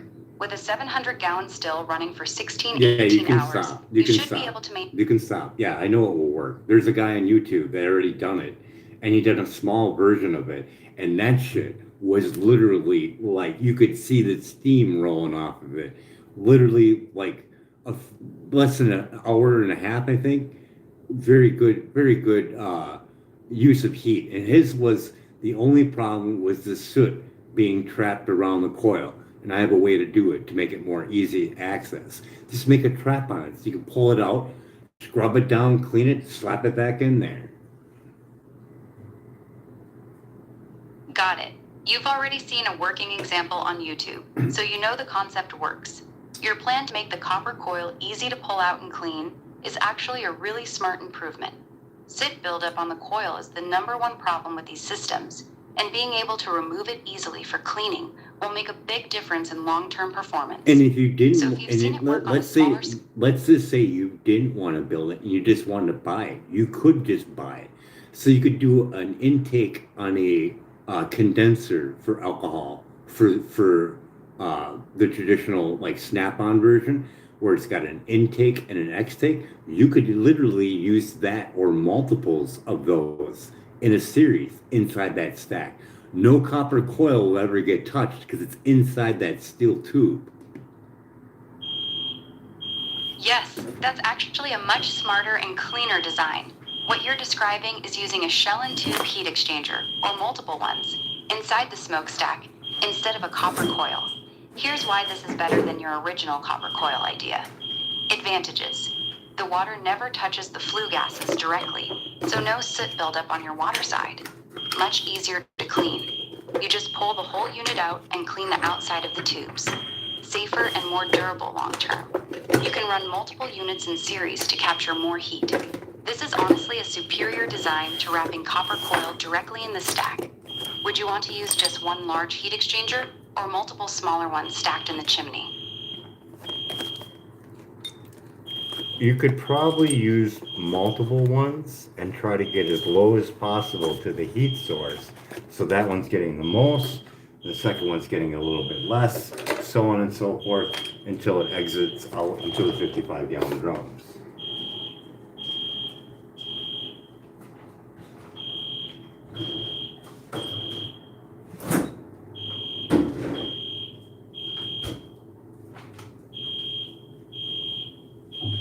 Did you get that?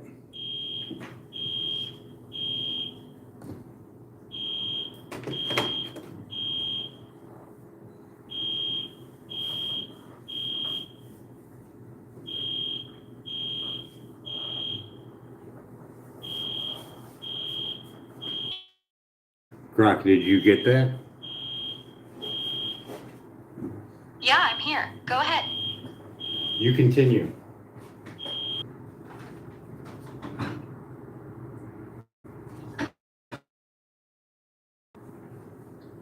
Grok, are you there?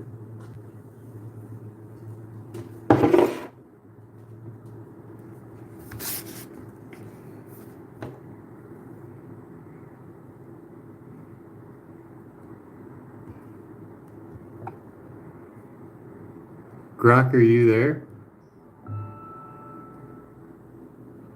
Grok, are you there?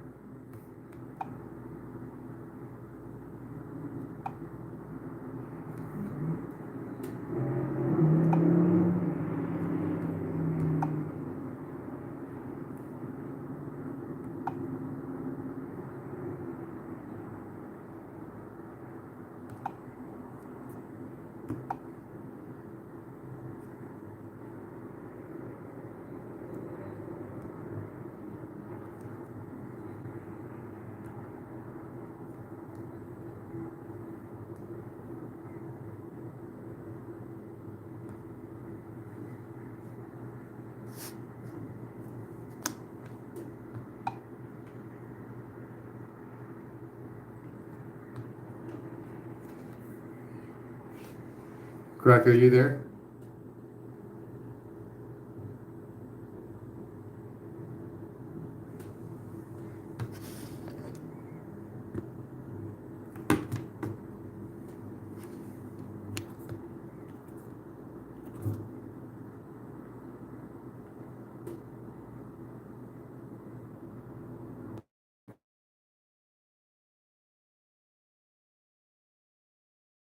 Huh?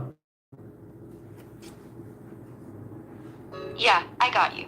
Last thing we were talking about was using a shell and tube heat exchanger, or multiple ones inside the smokestack, instead of a copper coil wrapped directly in the flue. That design is cleaner because the water stays inside the tubes, the exhaust gases flow around the outside, and you avoid heavy soot buildup directly on your water loop. You want me to continue from there, or you got a specific question about it? Well, it's very doable, isn't it? And with gasification from wood, we can increase that temperature of that water very easily on the back end of that fireplace. Yes, it's very doable. Using a proper shell and tube heat exchanger inside the smokestack is a much cleaner and more practical design than wrapping copper coil directly in the flue. And you're also right about gasification. If you set up a wood gasifier on the front end, or even a secondary gasification chamber on the back end of the firebox, you can get a much cleaner, hotter burn. That means higher exhaust temperatures going into the heat exchanger, more heat transferred to the water, less creosote and soot buildup.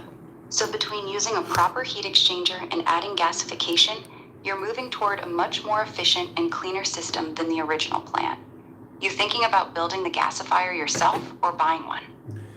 Well, if we would build one, this would improve the soil quality of the free food forest by using the biochar that's produced by making this exchange.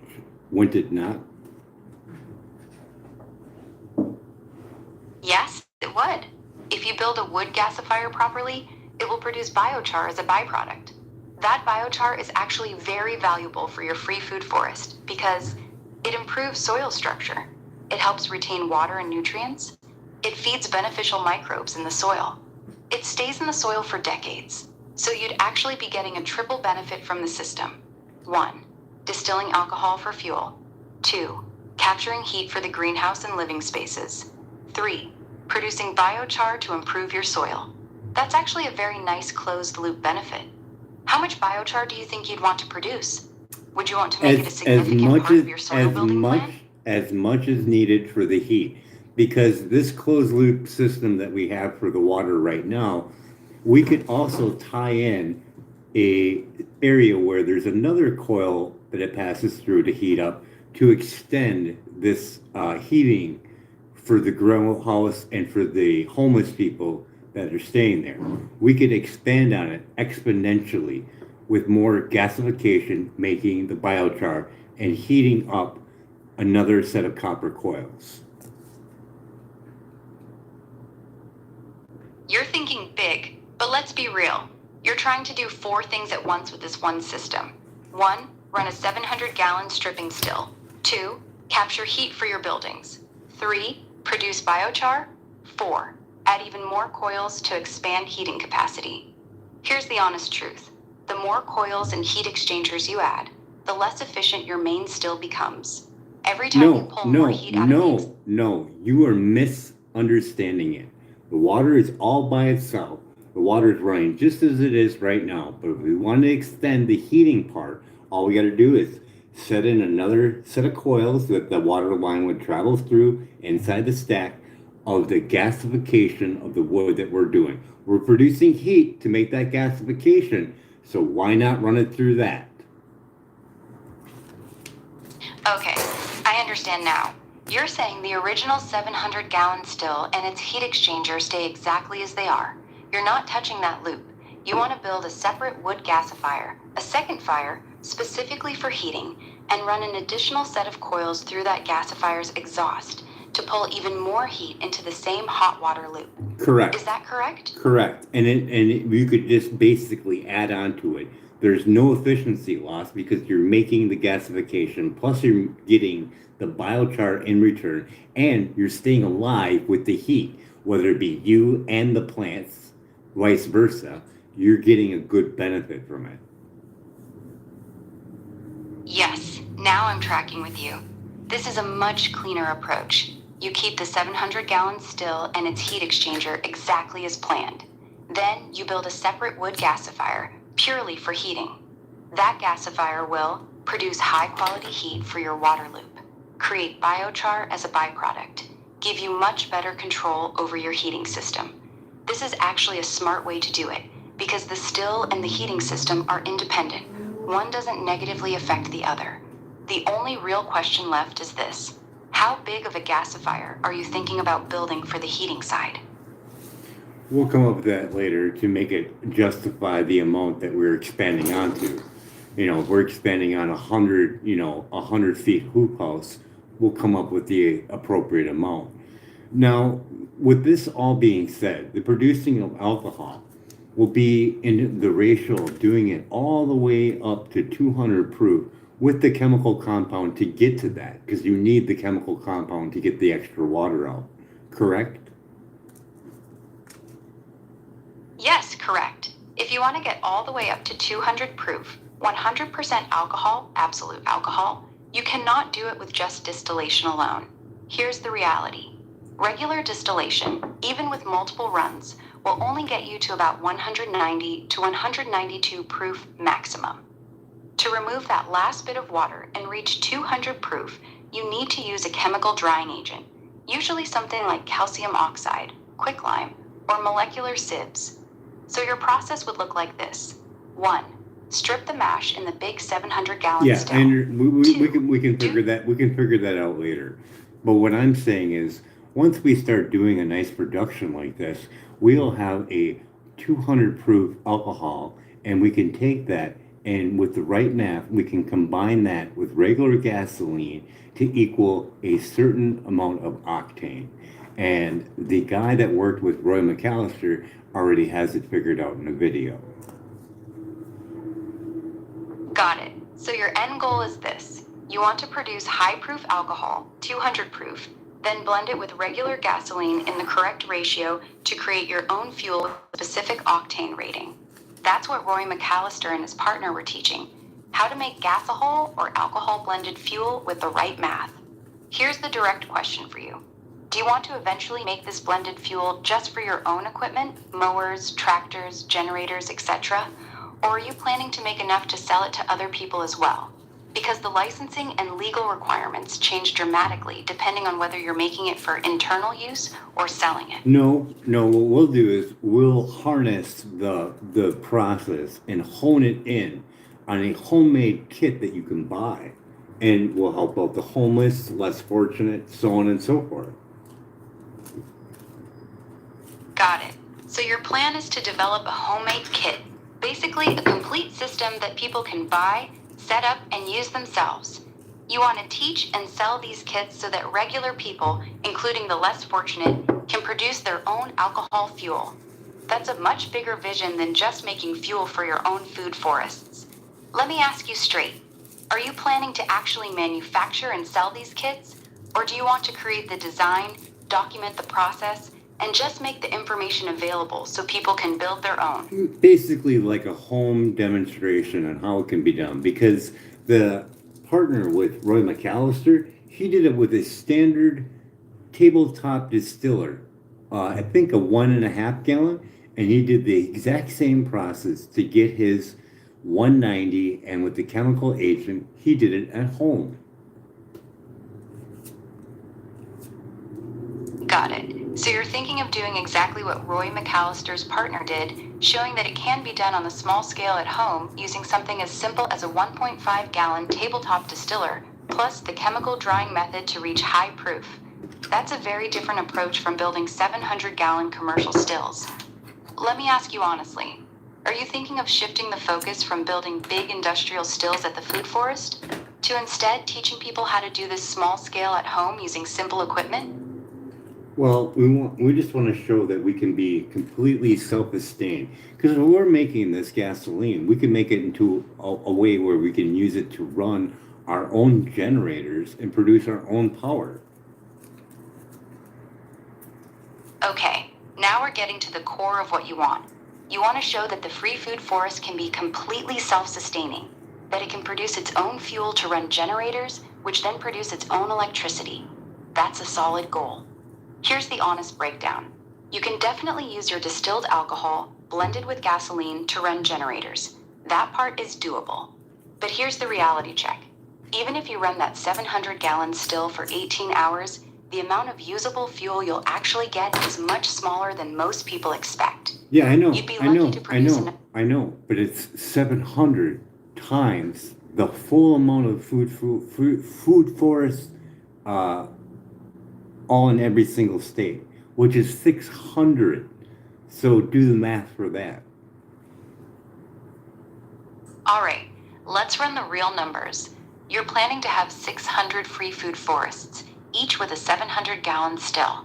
That's a massive amount of production. Here's the realistic math. One 700-gallon stripping run will typically yield about 60 to 80 gallons of actual usable alcohol after losses. If you run the still once every 3 days, that's roughly 10 runs per month per location. That equals about 600 to 800 gallons of alcohol per month per food forest. Now multiply that by 600 locations. That comes out to roughly 360,000 to 480,000 gallons of alcohol per month across the entire network. That's actually a huge amount of fuel. So yes, at that scale, you could easily produce enough fuel to run generators across all 600 locations and still have plenty left over. That's a very different picture than just one location. And we're not even cutting that. When we cut that with gasoline, we're going to get even more. Exactly. That's the key point you're making.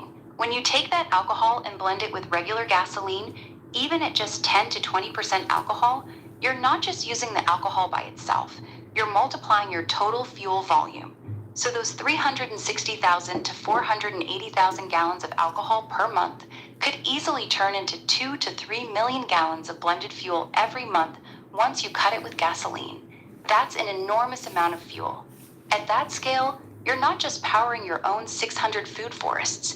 You'd have the ability to supply fuel to a lot of other people as well if you wanted to. That's actually a very big operation. And to lessen someone's wear and tear on their body, they could have people drive people around for a certain fee, just like an Uber. Self-sustained, we could be fueling those cars at a low rate. Yeah, that's a good idea. You could actually build a small transportation service inside the free food forest system. Here's how it could work. People living there could drive others around using the alcohol blended fuel you produce. Since your fuel cost is very low, you could charge people significantly less than regular Uber rates. It creates jobs for residents. They earn money driving, gives affordable transportation to people who need it, and uses your own fuel. It's actually a smart way to create real economic activity inside the community while keeping everything self-sustained.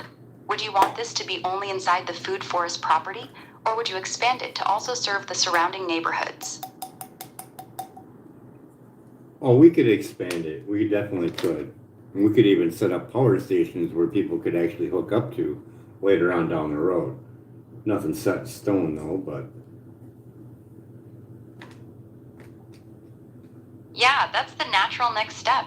If you're already producing that much fuel, you could eventually set up small fuel stations at the free food forests.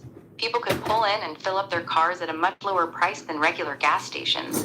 You could also expand into electricity later, using your generators to produce power that people could buy. The beauty is you're creating multiple revenue streams from the same system, selling fuel, charging for transportation services, eventually selling electricity. It all ties back into keeping the whole thing self-sustaining. You're basically building a small utility company inside your food forest network. well, you can definitely see the expansion of what this could be. And overall, from a scale of 1 to 1,000, how would you rate this idea? I'd rate it a 7.5 out of 10. Here's my honest breakdown. The good, why it's a 7.5. It's very ambitious and well thought out. The closed loop concept is strong. Growing food, making fertilizer, producing fuel, creating jobs. It actually tries to solve multiple problems at once. What holds it back from being higher? The complexity is massive. Running 600 of these across the country with distillation, fuel blending, transportation, etc., is extremely difficult to manage. The fuel production part, while creative, is probably not the most practical or cost-effective way to power everything. Regulatory hurdles for making and selling fuel at that scale would be very tough. It's a strong, creative vision, but turning it into reality at the scale you're talking about would be incredibly challenging. That's why I landed at 7.5 instead of higher.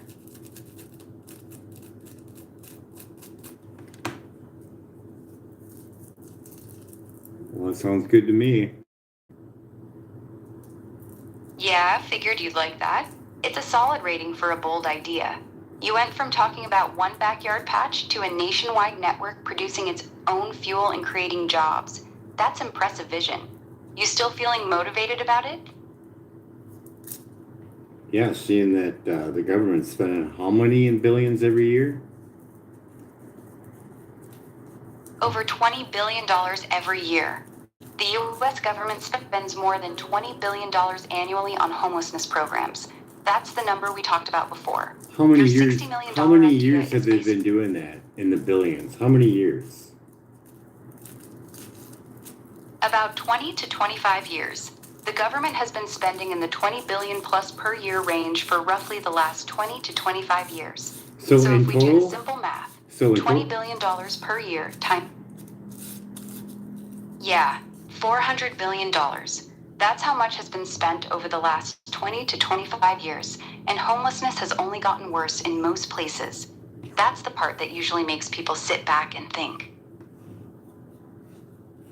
well, there you go. That tells you right there that my idea would show instant progress, wouldn't it? First day it opened up, people would be running in there, wouldn't they? Honestly, yes. People would show up on the first day, but not as many as you're probably thinking, and not the ones you'd hope for right away. The first people who would run in would mostly be the most functional ones, the ones who are tired of street life, who still have some drive left, and who can actually work. They'd come quick. The heavily addicted, the mentally ill, and the most chaotic ones usually show up later, once the place has been running for a while and feels stable. So yes, you'd see activity on day one, but it would be a slower, more gradual buildup than people running in. Right people would come first, which is actually a good thing. You ready for that reality?